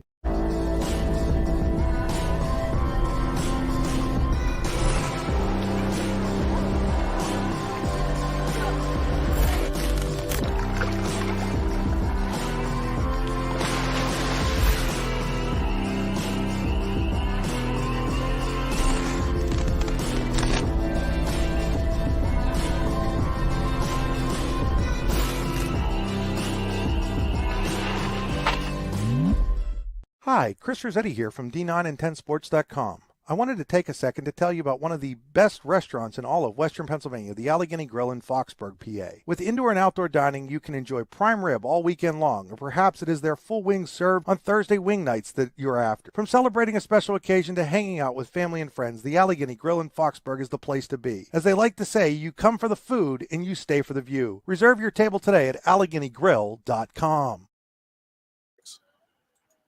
Back here, live at Deal Stadium in Karn City with Central Clarion leading 21-0 at the half. It's now time for our Burns Funeral Home scoreboard. Burns Funeral Home in Clarion and Reimersburg offer full-service funerals, memorial services, cremations, and monument sales. Find out more at rvburnsfuneralhome.com. In District 9, a couple of single-way semifinal games are played this afternoon. We're going to have a new champion in District 9, Larry. As two-time defending champion Red Bank Valley loses to Brockway 7-3. They will play Port Allegheny, an 18-6 winner over Keystone in the championship game, which I'm hearing will now be Friday night at 7 o'clock at Bradford High School. That's still kind of unofficial, but that's what folks up in Port Allegheny were hearing. That would make sense that it would be up at Bradford. We will have that game on the YDL Sports Network. I know Sean Lathrop, Andy Close, who brought you today's game, will have that. I myself will be at volleyball, as we will have District 9 or District 10 team in the volleyball championships for the third straight year. As in volleyball today, Oswego Valley, a 3-0 winner over Conemaugh Township to advance to the semifinals.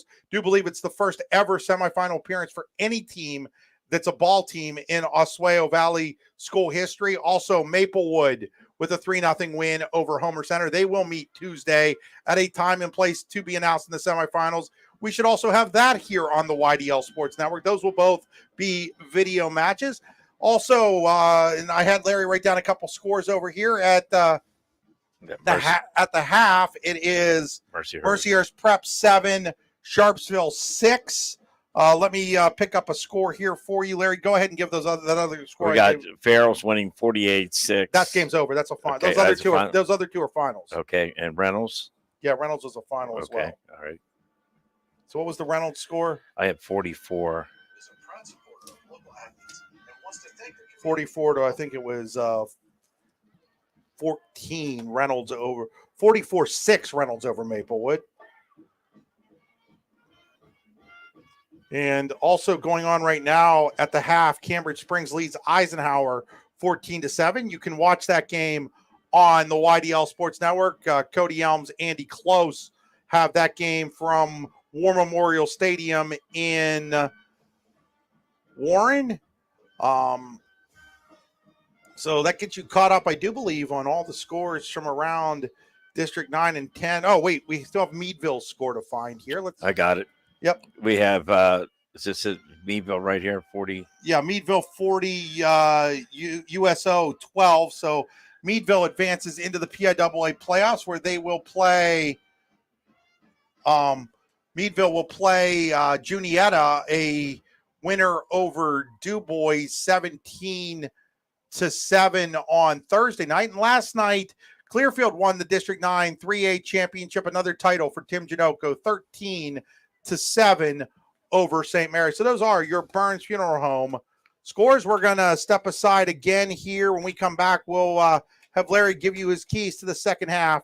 We'll be back in 3 minutes. You're listening to High School Football on the YDL Sports Network, D9 and 10sports.com, as well as C93 92.7 FM in Clarion. Just like your team builds upon its success, Close's Lumber Company with locations in Olean, New York and Rowlett, PA help you build the home of your dreams. Close's Lumber has everything you need to build or remodel your home, including building materials, paint, supplies, lawn and garden accessories, and more. Stop into either location to get some inspiration or work out the details of your next project. They also have an online showroom you can visit anytime at closeslumber.com. Close's Lumber, your home improvement headquarters since 1973.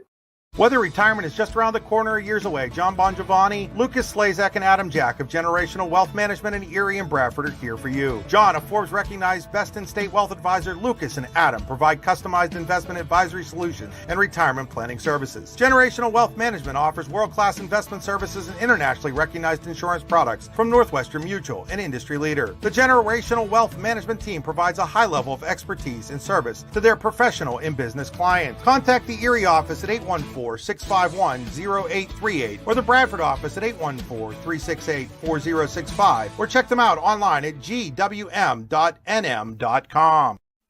For all your automotive needs, look no further than the Warren Tire Center. From new tires to tire repairs, PA state inspections, wheel alignments, and auto detailing, there's so much more that we can do for you, and there's no reason to go anywhere but the Warren Tire Center in Warren, Pennsylvania. With over 40 years of serving the Warren and surrounding communities, it's always been a great day at the Warren Tire Center. We offer same-day service and walk-ins are welcome. Open Monday through Friday from 7:30 a.m. to 5 p.m., the Warren Tire Center can be reached at 814-723-8050 and on the web at warrentirecenter.com. Golfing at one of the prettiest golf courses around is what you get when you play around at Hunter Station Golf Club just outside of Tonesta. Located in the Allegheny Mountains with a spectacular view of the Allegheny River, Hunter Station offers something for everyone. The rolling hills of the front nine, coupled with a back nine situated along the banks of the Allegheny River, create some of the best views in all of northwestern PA. And when you're done with your round, enjoy a delicious meal or a cold drink in our restaurant and bar. Looking for a place to stay? Hunter Station has you covered there too with play and stay packages. Find out more at hunterstation.com. Swift Kennedy and Company in DuBois is an independent property and casualty insurance agency and the official insurance agency of D9 and 10sports.com. Founded in 1921 by Patrick J. Swift and Albert D. Kennedy, our success has been built on service and attention to our clients' needs. Our philosophy is service and our hallmark is integrity. Visit Swift Kennedy and Company on the web at swiftkennedyandco.com or call them today at 814-371-5270. Swift Kennedy and Company, insurance with integrity since 1921. What's the recipe for surprising the kids, treating yourself, and ditching dish duty? You're looking at it. Order your Pizza Hut faves like original pan, original stuffed crust, and more at pizzahut.com. No one out-pizzas the Hut. Back here at Deal Stadium at Garden City inside the Sam Swick press box. Cold one outside, Larry. It's warm enough in the Sam Swick press box that I got my coat off. It's one of the nicest days I've ever been around a football game, being in a warm press box on a cold day, to be honest with you. You're like, how did I miss this all those years?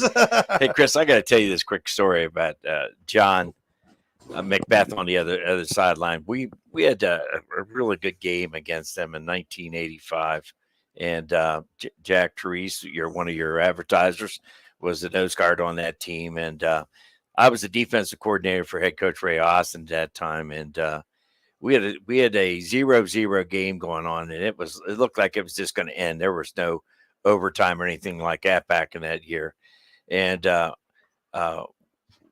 Brookville threw the ball up in the air, and my defender Alex Head had great coverage on it. The ball hit him on top of his helmet and bounced up, and John Macbeth caught it on a dead run and scored the only touchdown for the day, and they beat us that day in 1985. So John's currently on the Brookville staff. 1985, Larry. We're looking at what here? Almost 40 years ago? Yes. Yeah. Larry, as we have a little bit of time here, still about 6 minutes before the second half gets underway. What is you coached in a number of championship games, some that went your way, some that didn't go your way. Almost all of them could be heard right here on C93, 92.7 FM. And we don't know what the future of high school football might be. Everybody saw the news in Explore Clarion yesterday that the station's been sold to Seven Mountains Media. That hasn't actually, the station's been, but obviously we're still on the air tonight, but you don't know how a new owner is going to come in and look at high school football and how all that might go down. But when you're looking at that and you think back to all those championship games you coached in, what are some of the memories, both good and bad, that you have from those games? Well, I'm going to start out with the first one we ever played in. I was the D coordinator, Ray Austin. It was the first, we kept talking about all those years about we were one of the only sports that did not have a playoff system. And in 1987, we got to play in the first game, and we ran up against a Mr. Myers from Johnsonburg that up on a very snowy football field that day. And I remember coming home, we went to back roads to haul our equipment back. But, that game was special being there. One of my fondest memories to start with in this week, members of the 1997 team put a little memory thing on Facebook, which was pretty neat. It was like, wow, it brought out the goosebumps, and that was, quite a game played on a muddy field up in Johnsonburg in 1997. Against Smethport, 7-3 final. You guys won your first district title. And Smethport, I think, was ranked third or fourth or fifth place team. And it was a team that had just beaten Keystone like 55-17, and Keystone beat us 18-6. And I might add, we didn't play our starting quarterback. It was a pretty good one, Tommy Burley, that game. But another game I remember is that we played Johnsonburg at our field, and that was one of those games that it was just in the fog. And anybody remembers the old field at Clarion High School? The fog would roll off the river, and there's some memorable games in the fog down there. And they had no first downs. They had no first downs the whole game, but they scored a touchdown. The game ended up with them catching a pass. Our defender, I still remember. I don't want to mention our defender's name to bring back any bad memories. So it's just been a wide variety of there were some heartbreaks there. I think about the first championship game that you were in, that I covered at Brockway High School against Cameron County. You're at the goal line looking to go into.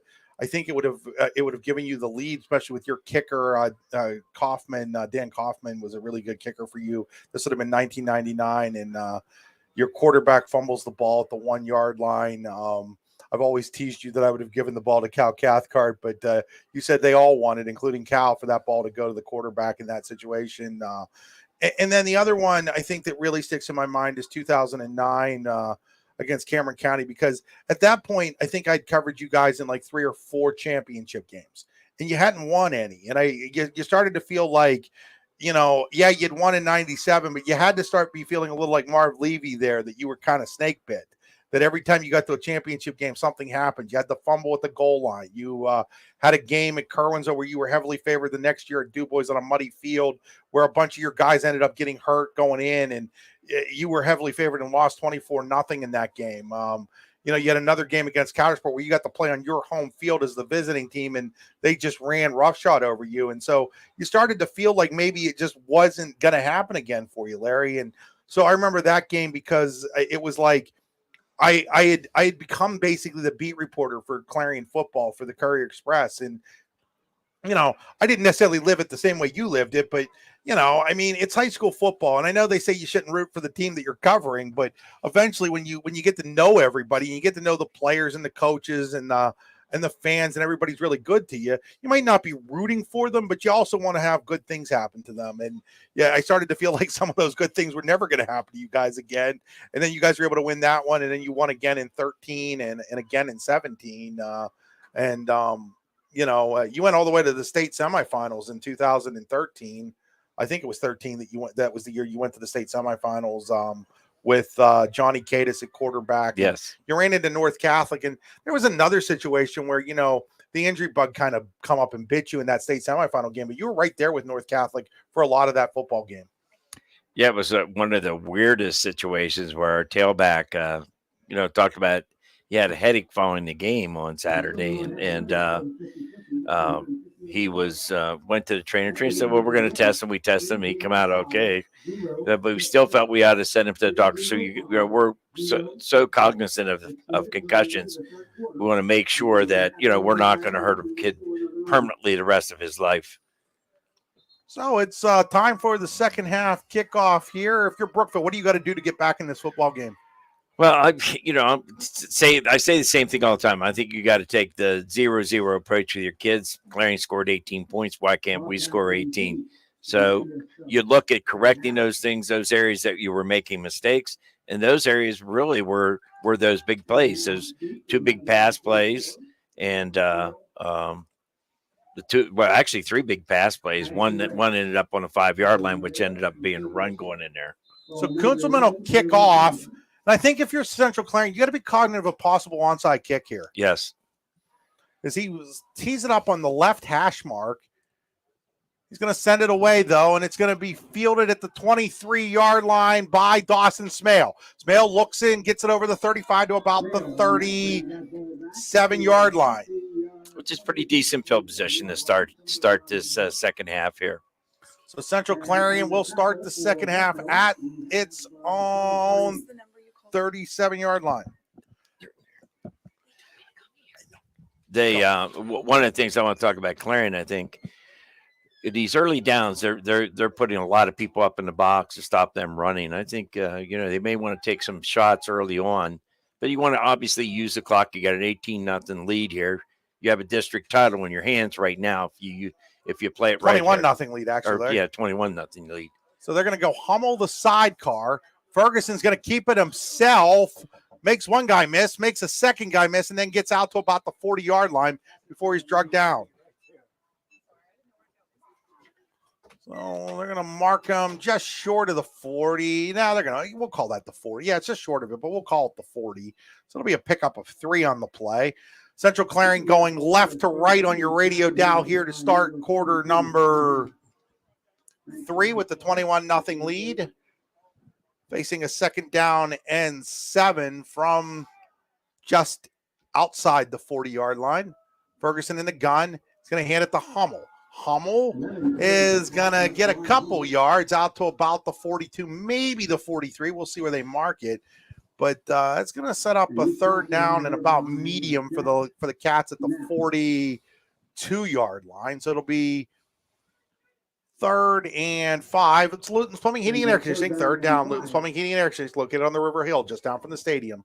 LutonsPlumbing.com. Both Penn State and Pitt were winners today. Penn State's defense just looked spectacular the first half. I got a chance to watch, Chris. 30-0. Winner for the Nittany Lions. Ferguson looking to that. throw. Ferguson now is going to scramble, trying to outrun a guy. He does. He's out of bounds at the 46-yard line of Brookville. What I'd really like to see Clarion do right now, Central Clarion do right now, is use a little bit more of that clock. Don't be in a hurry to run every play. You've got a 21-0 lead here, so let's use the clock.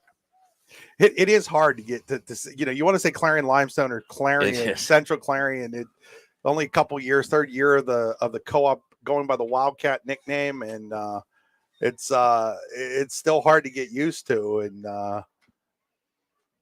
this time good thing though. I mean, we talked about that you remember talking to Clyde County about it back in 1998. Here's Ferguson again on a keeper. He'll be drugged down by Zimmerman after a gain of about 3 to the 43-yard line. So a lot of Jace Ferguson here running the football for Clarion. Bring up a 2nd down and 7 at the 43. They're putting in some new personnel here. I see Hyman's coming in. Hayden. Yeah, Hayden Hyman at the tight end spot. They're going to have Hummel and Rex here to the near side. On the far side is Smale, and it's Kipnitsky, and Kipnitsky's going to get the football, and Kipnitsky throw a hold of the 40, 35, inside the 35 to about the 33-yard line. Connor's got some speed, you know. The last year I coached, unfortunately, he couldn't play. He had a number of those with issues, concussion issues that was we kind of felt it wouldn't be better for him to finish the season, and then the next year he didn't play. So he's been a great catch to get back out for the program, and he's had a pretty healthy year. So it's an Tanesta Builder Supply first down at the 33-yard line of Brookville. 9:20 to play on a rolling third quarter clock. 21-0 Central Clarion in the lead over Brookville in this District 9 2A title game. Handoff goes to Kipnitsky. Kipnitsky straight up the gut to about the 30, where he's met by a host of Raiders, maybe shy of the 30 at about the 31. Not sure how they decided that he was at the 31 when he was up over the 30. Now they're going to put him down to the 30. I thought that was the right call. The near side linesman had him marked the 31, and I was like, geez, he really looked like he had reached the 30, which he did. I'm sure one of the things that the Central Clarion lineman, Coach Knepp, probably gave him a good talk this halftime about moving Brookville off the ball, which they've done a pretty decent job here this second half. So here's Ferguson keeping the football this time. Ferguson's over to 35-25 inside the 20 and out of bounds at the 17-yard line as Clarion enters the Pizza Hut red zone. Nobody out pizzas the Hut. PizzaHut.com. Pizza Hut in Brookville and in Clarion. Jace ran like a tailback that time. He circled the field. He pushed it up the field, then he brought it out to the side. Pushed up the field, brought it out to the side. It would almost be like walking up a step. In each case, you get the defender coming down. That's great technique.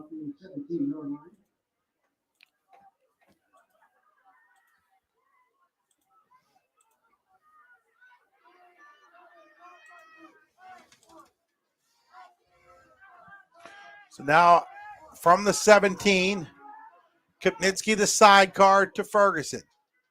Ferguson's going to keep it again. This time he's going to get maybe a yard to the 16. It's kind of interesting that Central Clarion's basically doing the same thing that Brookville was doing early in the game. They're using Ryan Hummel at fullback, and he's lining up behind the tackle. And they've led up with the Kobnitsky, and Jace has carried the ball, or they've handed the ball off to Jace, who's followed Hummel up to the hole. So Kobnitsky will be the sidecar to Ferguson in the gun at the 15 of Brookville. Ball will go to Kobnitsky. Kobnitsky with some blockers ahead of him. Turns inside, breaks a tackle. He's inside the 10 to about the 9 as he slithered his way through the hole. Chris, I couldn't see that place. It's okay, Larry. He's going to be down at the 10. So it'll be a pickup of 6 on the play, and it'll bring up a 3rd down and 3. 3rd and 3, Wildcats at the Brookville 10-yard line. 7:15 on a rolling clock here in the third quarter. Central Clarion trying to add to its 21-0 lead. This is what I would call a championship winning drive. Yeah, you got to figure if Central Clarion pops this one in for a touchdown, it's definitely over. Settling for a field goal isn't the worst thing here either, because that, it still leaves it a 3-score game, but 3 scores with 3 2-point conversions. Here's Kobnitsky through the hole. He's going to have the first down, I do believe.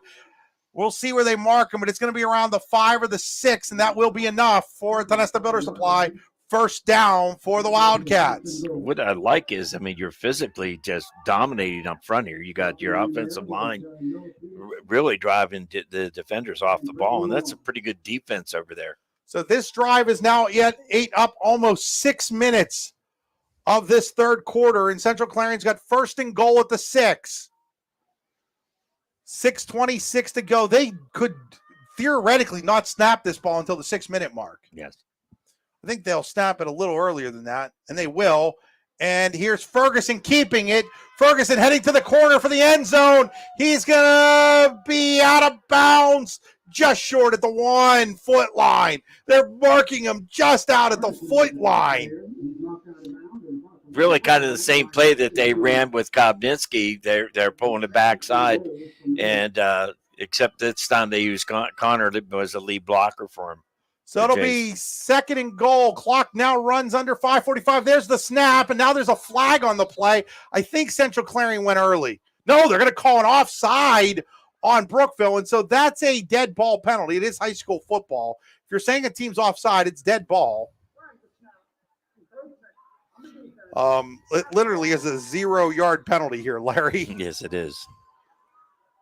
So an offside defense, the result's accepted, but the ball was literally at the 1 foot line. So what's it now at the half a foot line? I mean, you literally cannot put the football any closer to the goal line than it already was, as it was basically resting on the goal line. And that's where it'll continue to rest. But the thing is this clock is now running under 5.5 minutes. This has been, like Larry said, a championship winning type drive. Shades of the drive you guys had in a semifinal, I think in 2005, where you handed the ball to Chris McSwain about 1,000 times and took off an entire quarter against Clarion Limestone. So Ferguson under center. Ferguson's going to hand it to Hummel, and Ryan Hummel is into the end zone for the Daddies in Clarion touchdown. That very well could be the championship ceiling touchdown for the Wildcats, who now lead 27-0. They took up almost 7 minutes. It was 6 minutes and 56 seconds. And we're going to come up with probably a 28-0 score here. So it's going to force Brookville to change what they may have been able to still do. Some of their running, they're going to have to come out and throw the ball. And this is when Clarion secondary has been at its best. Euchert to kick the extra point. Coming in, he able to get the kick off, and that kick is good. And Central Clarion goes up 28-0 with 5:04 to play here in quarter number 3. We'll be back after this 30-second break. You're listening to High School Football on C93, 92.7 FM in Clarion, and on the YDL Sports Network. Following sponsors have made tonight's game possible: the Allegheny Grill in Foxburg, AlleghenyGrill.com; Swift Kennedy and Company in DuBois, SwiftKennedyandCo.com; the Warren County Visitors Bureau, WCVB.net; Burns Funeral Home in Clarion, RVBurnsFuneralHome.com; Smathers Real Estate, SmathersRealEstate.com; Tenesta Builder Supply, TenestaBuilders.us; Pizza Hut in Clarion, Brookville, DuBois, and Grove City, PizzaHut.com; Luton's Plumbing, Heating, and Air Conditioning, LutonsPlumbing.com; Daddies in Clarion, Facebook.com/Daddies Clarion; and attorney Jack Treese, 814-297-8043. Back here at Deal Stadium, where Clarion has just completed a 12-play, 63-yard drive that took off 6 minutes and 51 seconds officially off the clock. As I just said to Larry Weiser, that was an old-school Larry Weiser type drive, and it's most likely going to be a championship ceiling drive for the Wildcats, who now lead 28-0 with less than a quarter and a half to go for Brookville, who hasn't even seen the football yet here in the second half. So, well, I'm going to give a shout out to Coach Knepp and his boys up front. They did a great job. Yeah, that entire drive, if I'm not mistaken, was on the ground. Yes, it was. Other than Jay's come back and looked like he was going to throw the ball the very first play, then he ran 3 yards. So Euchert to kick it off.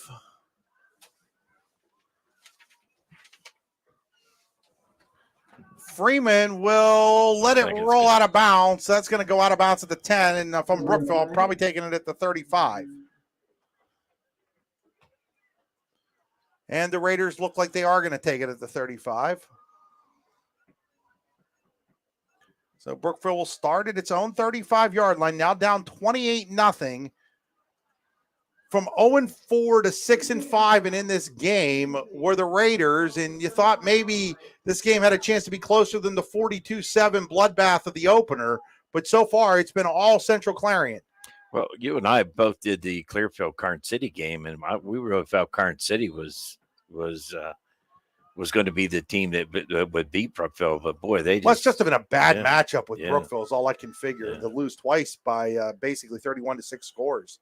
So Peterson out of the gun, looks to throws it, and it's incomplete. He intended for Freeman. Tommy Smith had a beat on it, but the pass is incomplete. He was getting good pressure from freshman Haydenheim in there. So I'll bring up second down. I asked Hayden if he was going to wrestle, but I guess he just lost a loving feeling in wrestling, Larry. Really? Yeah. Just okay, you know? I mean, sometimes you do a sport for a long time and you just don't want to do it anymore. Yeah. Well, I'd love to see the wrestler Mason Gorley get back out here in the football team. Second down here and 10. They're going to hand it this time to Zimmerman. Zimmerman is going to be tackled there by who else? Ryan Hummel. Central Clarion sideline wanted some sort of penalty. I didn't see anything out there, but it'll be a short gain there by Zimmerman, and that'll bring up a third down. They're going to mark it at the 37, so third down and 8 for Brookville. It's a Luton's Plumbing, Heating, and Air Conditioning third down. When you get backed up, Luton's Plumbing, Heating, and Air Conditioning gets you moving again. LutonsPlumbing.com. Luton's Plumbing on the River Hill, just down from the stadium in Clarion. Stopped by, saw your former player, Brian Luton, earlier this week, Larry. Says they're really busy this time of year. They appreciate everybody's business. I bet. Out of the gun is Peterson. He's going to flip past here to Kunzelman, and he's in trouble. And he is going to go down for a loss back at about the 33-yard line. Again, I know the radio audience, he come over here, he got to the sidelines, decided to reverse his field, and that's when he gave up 3 yards. And Brookville's going to have to punt the ball here. Do you really have to punt the ball here, though, Larry? Well, I mean, you're down 28-0 with 15 minutes to play. Right. I know it's 4th and 12, but, these are the kind of times where you might take the gamble. But they are going to punt it. It's Bryce Weaver to punt. Weaver's punt is going to hit at the 31, fielded at the 22 by Rex. Look out. Rex makes a guy miss, and then he runs back inside where he's still going. Sharp had him, still going. but he's still fighting his way up to about the 33-yard line. Here we go, flag. And another flag. Of course, it's a return situation. Why wouldn't there be a flag? So we'll wait and see. It's most likely going to be a block or something. It was away from the play, so I have no idea. Well, trust me, I'm pretty sure the official who threw it's not 100% sure the way he's talking about it. Let's see. Oh, hey, look, a personal foul. Unnecessary roughness on Brookville. So Brookville gets the unnecessary roughness call this time as he returned it out to the 32, and then with the 15-yard personal foul penalty, that'll bring it all the way to the 48-yard line. Okay, what a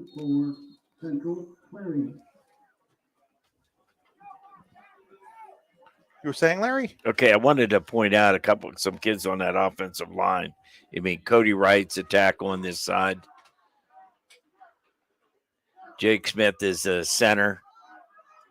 So here's a running play by Kipnitsky. Kipnitsky into Brookville territory. As we'll get back to those offensive linemen here in a moment.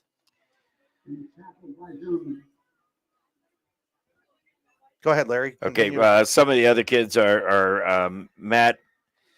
Well, I'm having trouble reading Chris here with this. The light off here. I got it now. Matt Alston is playing guard. We'll bring up a second down and 4 here for Central Clarion. Up 28-0 at the Brookville 46. Handoff to Kipnitsky in that time. A nice play made by Jackson Zimmerman to tackle him for a loss. One of the other linemen I want to point out is number 63, Jimmy Kerr, who was also all-conference. Jimmy is also a pretty good wrestler for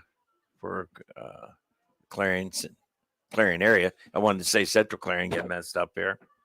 Well, you figured, Larry, that if the football team between CO and Clarion, I know North Clarion's in it too, is going to be Central Clarion, why the rest of the sports just don't follow is really kind of strange.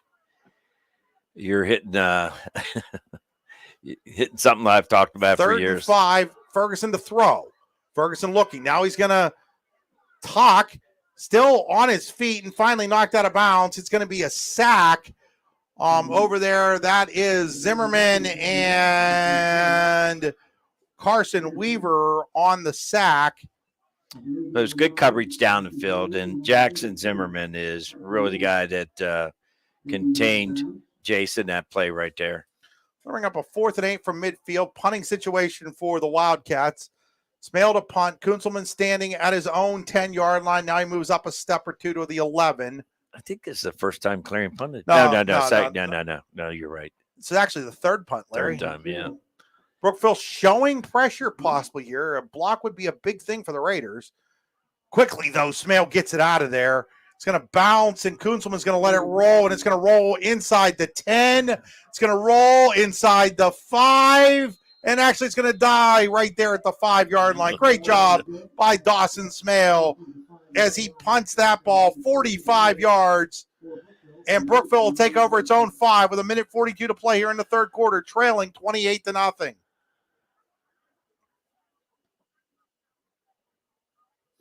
So the Raiders will take over. Oh, hey, we got a flag, Larry. It was a punt. Had to be.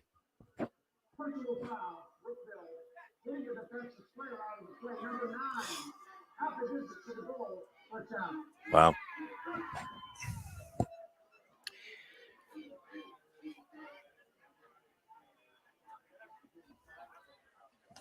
So let's redo that. So let's see. That was a punt to the 5. Then half the distance. Oh, to the Clarion 5. It was to the Brookville 5.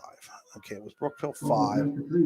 It was down there. And then we have a penalty on personal foul on Brookville, which is accepted and put at the Brookville 3-yard line. Larry, see if you can get this play here. It's just a straight ISO to who? Zimmerman. To Zimmerman, and He picks up probably about 2-3 yards on the play.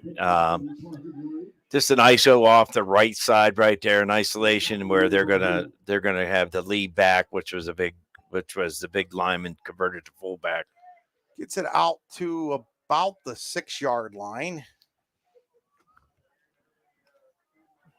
And their clock is really their enemy right now, 1:15. Yeah, that flag was way behind the play. Unsportsmanlike for hitting a quote-unquote defenseless player. I'm not sure how you're defenseless in a situation where the punt's rolling, but there's Zimmerman, and Zimmerman's going to be dragged down at about the 5.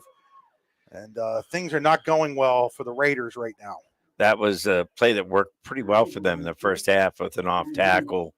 And I don't think he got a yard on that, Chris. No, they're going to call him back down at the 6-yard line. And now it's 3rd down and 7 from the 6 as the clock winds to 40 seconds to play here in the 3rd quarter. 28-0 Central Clarion in the lead, looking to be on its way to its first ever as a co-op championship in District 9. They're going to run their out routes over there. They're going to look for their pass. He's going to roll right here. Here it comes. Rolls to the right. Now he tucks it. And he's going to run, and he's going to have the first down, but there's a flag down at the 5-yard line. So this is going to come back. That's in the area of holding. Yeah, this one's coming back. The Raiders are going to get called for the hold from their own 5. Peterson had the first down. I mean, it was a good call by Brookville staff. I mean, it got Peterson outside, gave him the opportunity to run or pass. He elected to run. Well, that's good. Go half the distance to the 3. Yeah, it does. It goes half the distance to the 3. And that's going to bring up a 3rd down and 10 now from the 3. That is the 5th penalty on Brookville for 25 yards. Central Clarion's been penalized 5 times for 56 yards. This is when your playbook shrinks. Peterson out of the gun, standing in his own end zone. And that's going to end quarter number 3. So at the end of 3 quarters, it is Central Clarion 28, Brookville nothing. We'll return in 1 minute. You're watching high school football on the YDL Sports Network and listening as well on C93 92.7 FM in Clarion. Hi, Chris Rossetti here from D9 and 10sports.com. I wanted to take a second to tell you about one of the best restaurants in all of Western Pennsylvania, the Allegheny Grill in Foxburg, PA. With indoor and outdoor dining, you can enjoy prime rib all weekend long, or perhaps it is their full wings served on Thursday wing nights that you're after. From celebrating a special occasion to hanging out with family and friends, the Allegheny Grill in Foxburg is the place to be. As they like to say, you come for the food and you stay for the view. Reserve your table today at AlleghenyGrill.com. With locations in Shippenville and Tionesta, Tionesta Builder Supply is a full-service home improvement center specializing in everything you need to build or remodel your home. From power tools and accessories to paint and sundries and general hardware merchandise, Tionesta Builders has everything you need to get your project done quickly. Find out more at tionestabuilders.us and like them on Facebook. Back here at Deal Stadium in Carn City, where Central Clarion leads 28-0 as we go to the fourth quarter. Brookville facing a 3rd and 10 from its own 3-yard line here. Really in desperation time for the Raiders.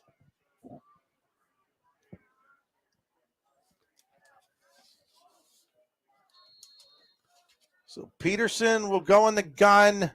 Sidecar is Zimmerman. I mean, I'd take a shot at Kunzelman at this point. Back to throw. He's going to just throw it up. There's nobody over there. Oh, that's good. Kunzelman was sitting there, but it was well covered. Ashton Rex was on him, and Brady. It'll bring up a 4th down and another punting situation for the Raiders. It'll be punt number 6 for Brookville. I'm sorry, not 6. Punt number 6 for Brookville. Coach Dave Louder is the defensive coordinator for Central Clarion, and they did a nice job. They jammed him coming off the line, Braden Kunzelman, and then they had a corner over top of him. So Weaver will punt it out of there. It's a high, short punt taken at the 38-yard line by Smale on the run. He's inside the 30, the 25-20 flag down again. He's going to take it into the end zone. Another flag. Because this officiating crew is throwing a flag on every single punt return that we've had today, we've got another one here. I mean, at some point, you're just looking for them when you throw it on every single one.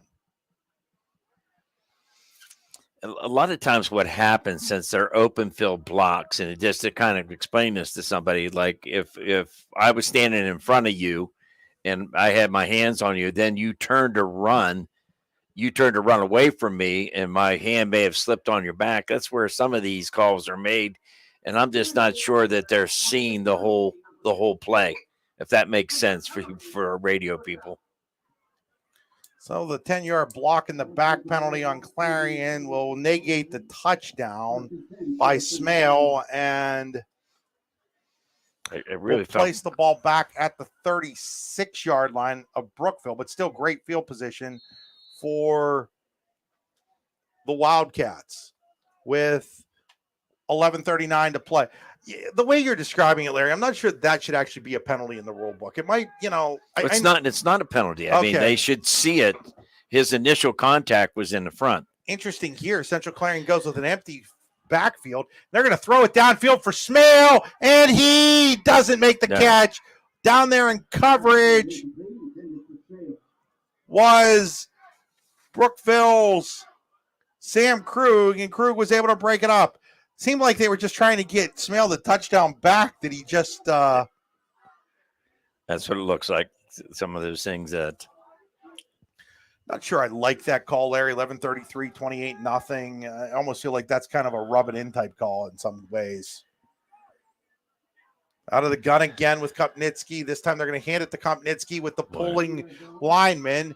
Kupnitsky will get a couple of yards inside the 35 to about the maybe the 33. And really what we call that, it's called a counter tray. They pull the left guard and the left tackle, and the left guard is to block out on the end. And then in this case, 54, Matt Alston is the lead up on a DB that would be there. I'm going to mark him at the 32. Go ahead there. Continue explaining. Well, Zimmerman did a nice job of not getting trapped on the play. That's what really stopped it from going big. So it'll be 3rd down and 6 here. Out of the gun again is Ferguson with Hummel sidecar to him this time. He's going to throw. It's going to be to Rex. Rex in space. Rex breaks a tackle, breaks another one. He's at the 10. He's inside the 10 to about the 5 or the 4. That was a nice shallow route to him. He has about 3 options to throw there. He'll have a post route, which it's down the middle of the field. He'll have the shallow route, which is just a under the linebackers crossing the field, and then of course he'll have a fade route on a deep route on that. It'll be 1st and goal from the 5. Central Clarion looking to put possibly the mercy rule into effect here.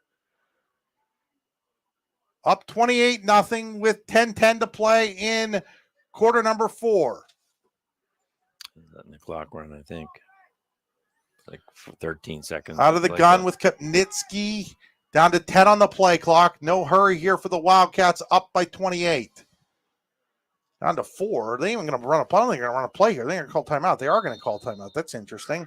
So Central Clarion will call timeout. We'll take it with them. We'll be back in 30 seconds. You're listening to High School Football on C93, 92.7 FM, and the YDL Sports Network. Following sponsors have made tonight's game possible. The Allegheny Grill in Foxburg, AlleghenyGrill.com. Swift Kennedy and Company in DuBois, SwiftKennedyandCo.com. The Warren County Visitors Bureau, WCVB.net. Burns Funeral Home in Clarion, RVBurnsFuneralHome.com. Smathers Real Estate, SmathersRealEstate.com. Tenesta Builder Supply, TenestaBuilders.us. Pizza Hut in Clarion, Brookville, DuBois, and Grove City, PizzaHut.com. Luton's Plumbing, Heating, and Air Conditioning, LutonsPlumbing.com. Daddy's in Clarion, Facebook.com/Daddy's Clarion. And attorney Jack Treese, 814-297-8043. Back here at Deal Stadium, 9:49 to play. Central Clarion 28. Brookville nothing. It'll be 1st and goal. Wildcats at the 5-yard line. After the Central Clarion timeout.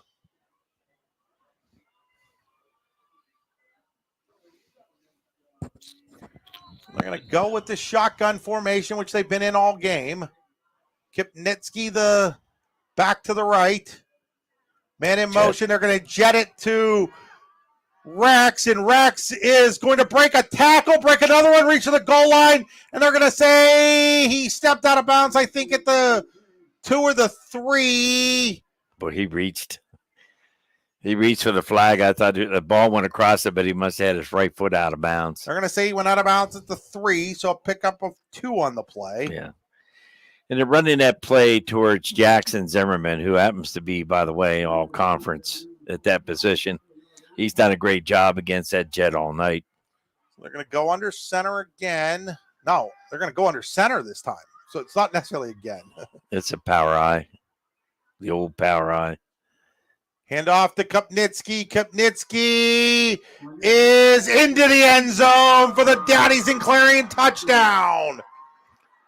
Now that formation goes back probably to Norm Zawald, who coached in the 60s.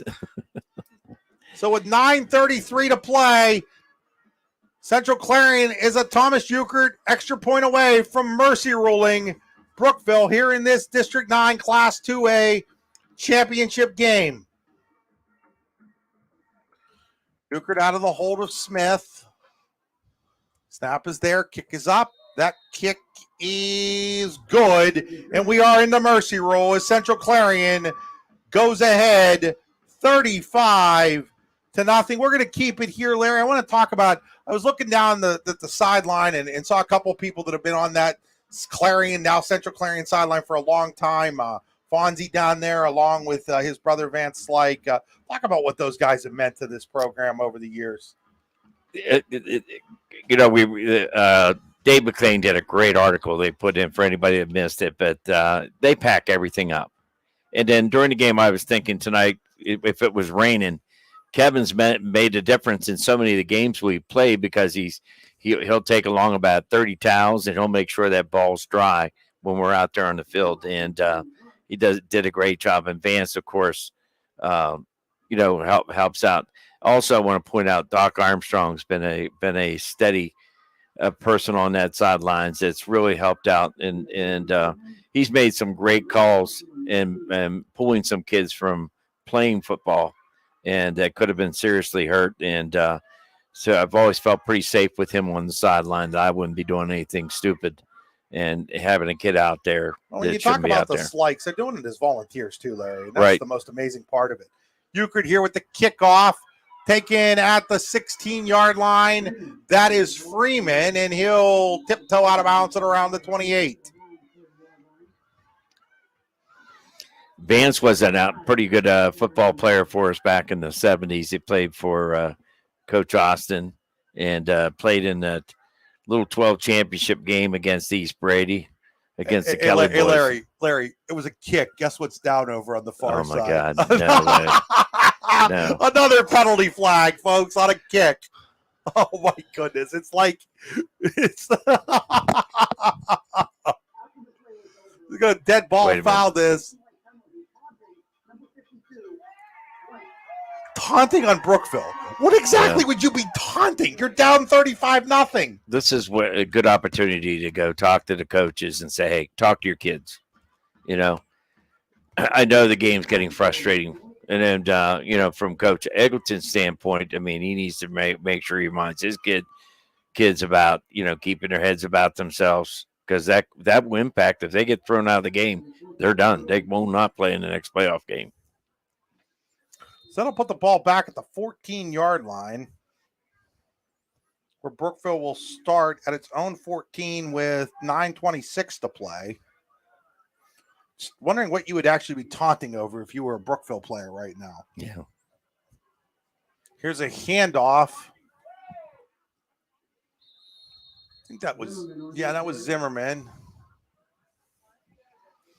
I mean, boy, the big difference in the second half has been the O&D line of Clarion. They have done a great job of changing the line of scrimmage. That's what, from a defensive standpoint, we always talk about changing that defensive line of scrimmage, force those offensive people back.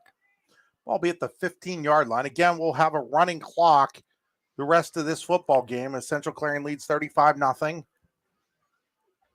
Out of the gun is Peterson. He's going to throw it.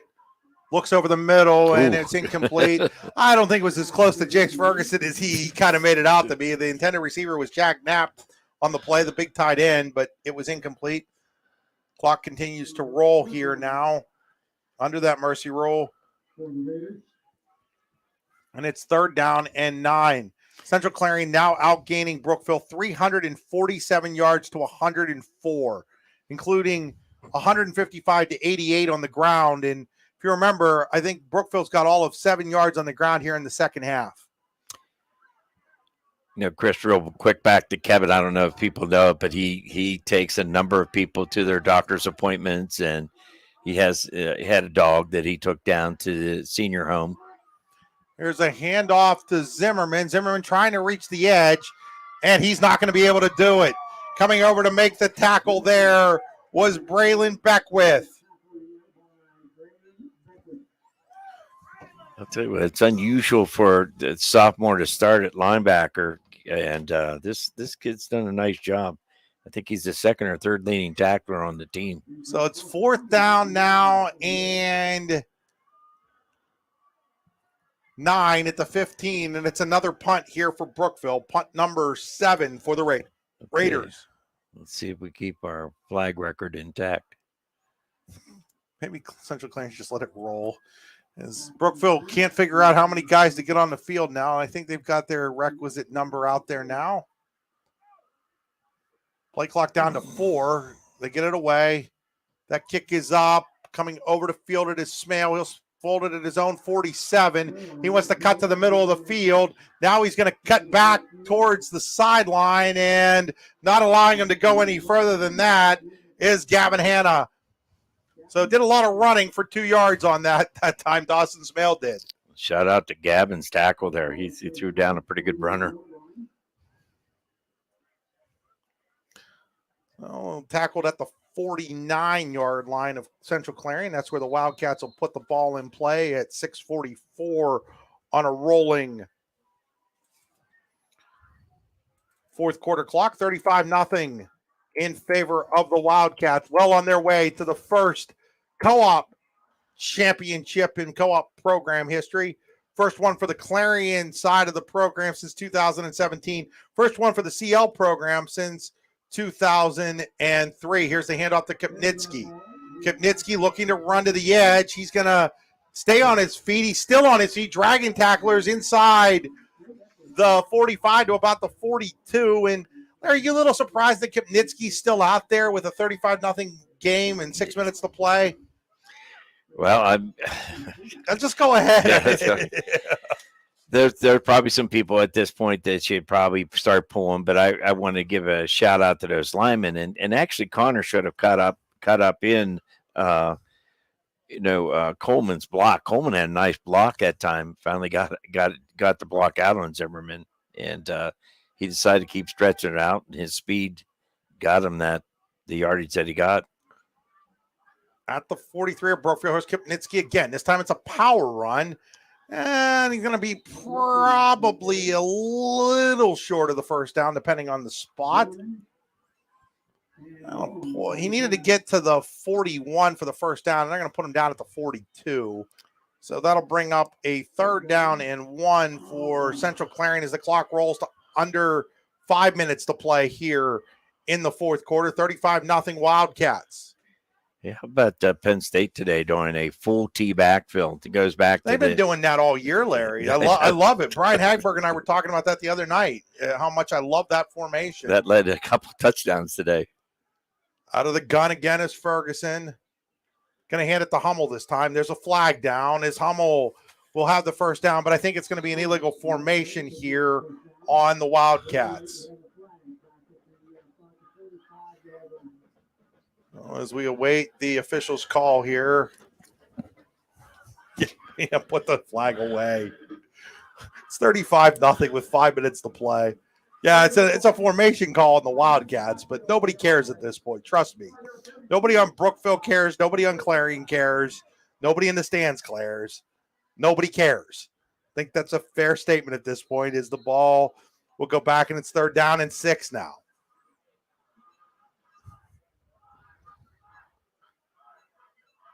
I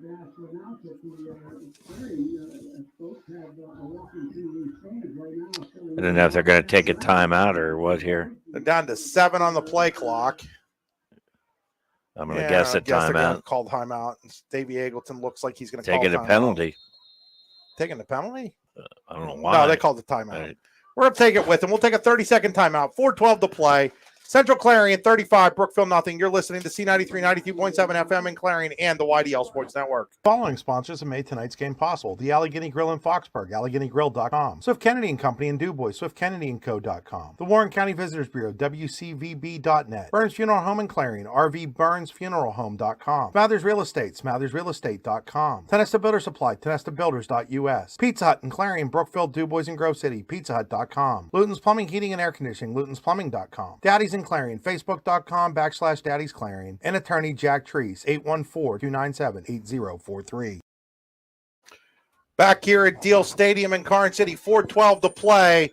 4 minutes and 12 seconds separate Central Clarion from its first District 9 title as a co-op program.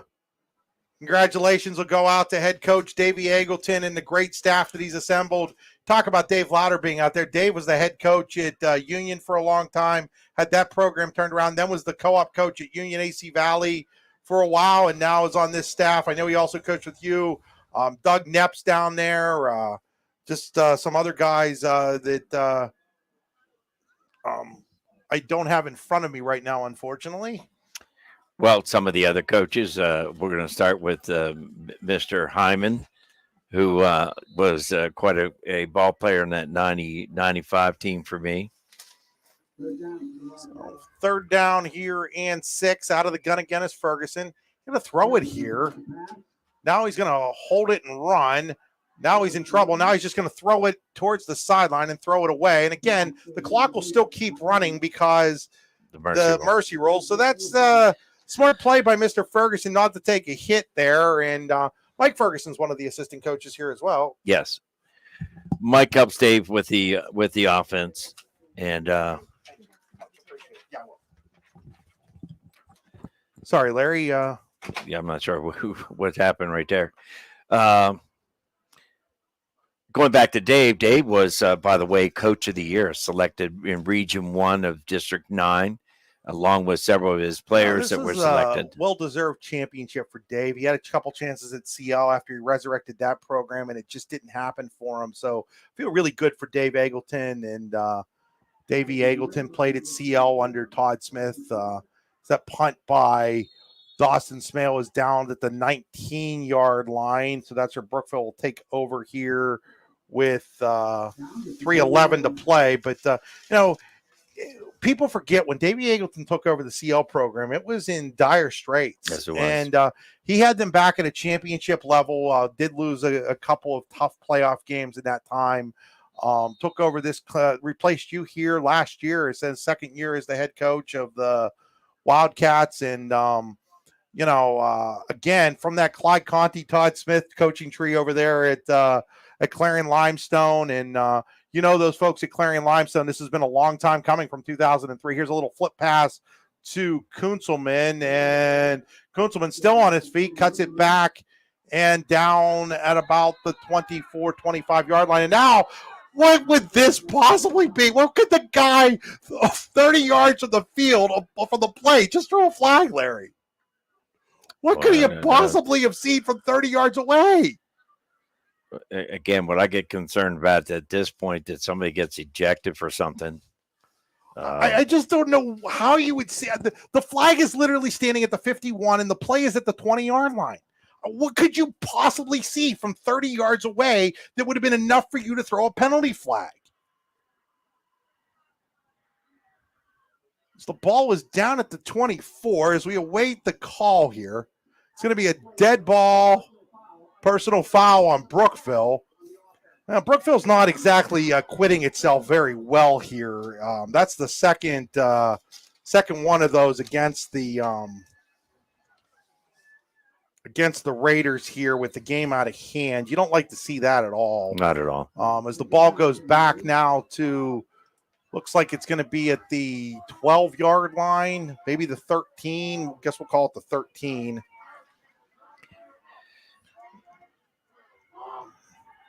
Where it's 2nd and 16, and here's a handoff. That was Zimmerman with it.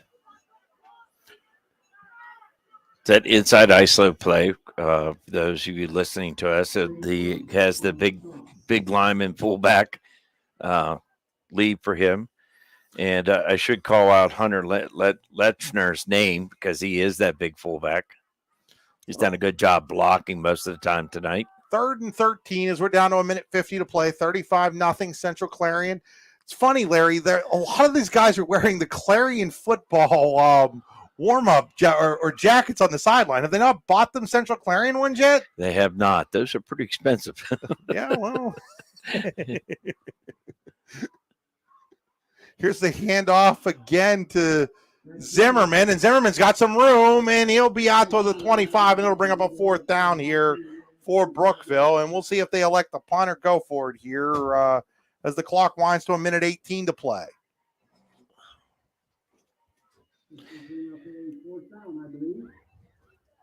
Looks like the Raiders might go for it here. Why not? Nothing to lose from. I don't know. It looks like they're sending out the punting team. Oh, come on! You're going to punt the ball with 1 minute to play. Well, never mind. I really honestly don't understand why you'd punt here. I mean, clock's going to be down to 50 seconds. Even if you would have turned the ball over on downs, I can't imagine Central Clarion does more than take a knee. In fact, I think if I'm Davey Eagleton and company, I'm telling my returners here to just call for a fair catch. I don't want anybody hurt in this situation. High kick, and in fact, that's exactly what they did. They didn't move at all. I like that call there by Coach Eagleton and company. Ball's going to roll dead at the 27-yard line, and with 25 seconds to play, Central Clarion shouldn't even need to run a play here, actually, because the clock will start, and that should do it. Because there's only 25 seconds to play. The clock will start when the referee puts the ball down, and Central Clarion won't have to run a play. And the Wildcats will win this District 9 championship, and they're going to soak Coach Eagleton now. They're going over, they're looking to soak him.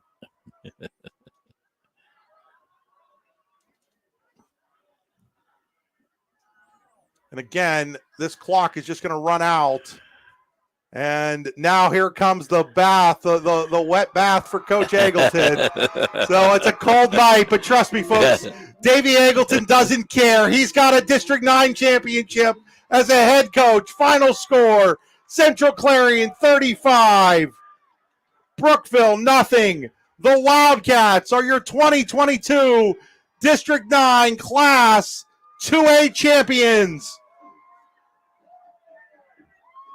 Larry, any thoughts on it? I'm so excited. I was going to say, you coached a lot of these guys. You coached with a lot of these coaches.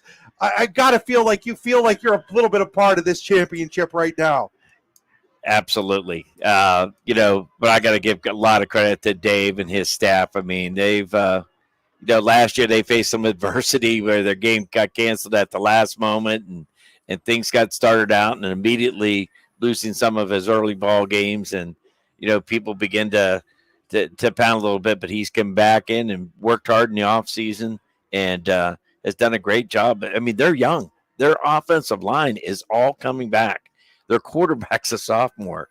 They lose Kobninski, but they're in great shape to stay with this. And I think they had an undefeated junior high program. So I'm going to give credit to Dave, and he's got an outstanding staff. Let's take a look at our final statistics here for Central Clarion and Brookville. For the Wildcats, they outgained Brookville 356 yards to 121. Connor Kupnitsky, 14 runs for 70 yards. Jace Ferguson, 14 runs for 70 yards. Kupnitsky had a pair of rushing touchdowns.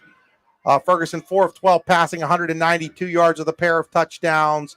Ryan Hummel had a rushing touchdown, 3 for 13.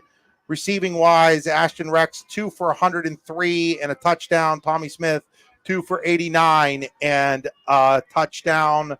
For Brookville, Jackson Zimmerman, 22 of 87. Carson Weaver, 2 of 7. Noah Peterson, 4 of 6. Peterson, 4 of 16, 21 yards and an interception. Braden Kuzleman, 3 catches, 12 yards. Jackson Zimmerman, 1-9. And again, this is going to be the last game coached by Scott Park of the Brookville Raiders. And Scott's one of the good guys out there, and wish him nothing but the best in his future endeavors. And Larry, any final thoughts? Well, I also want to spread my cheer to Scott. I know he's been talking about retiring in a couple of years. He's done a great job with that program over. He's going to be missed.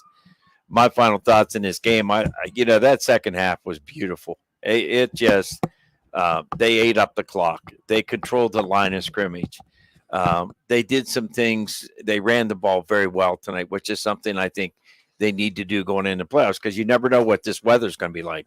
And we didn't have the rain, wasn't a factor here tonight, but I'm going to guess that their game plan was to attack and run the ball.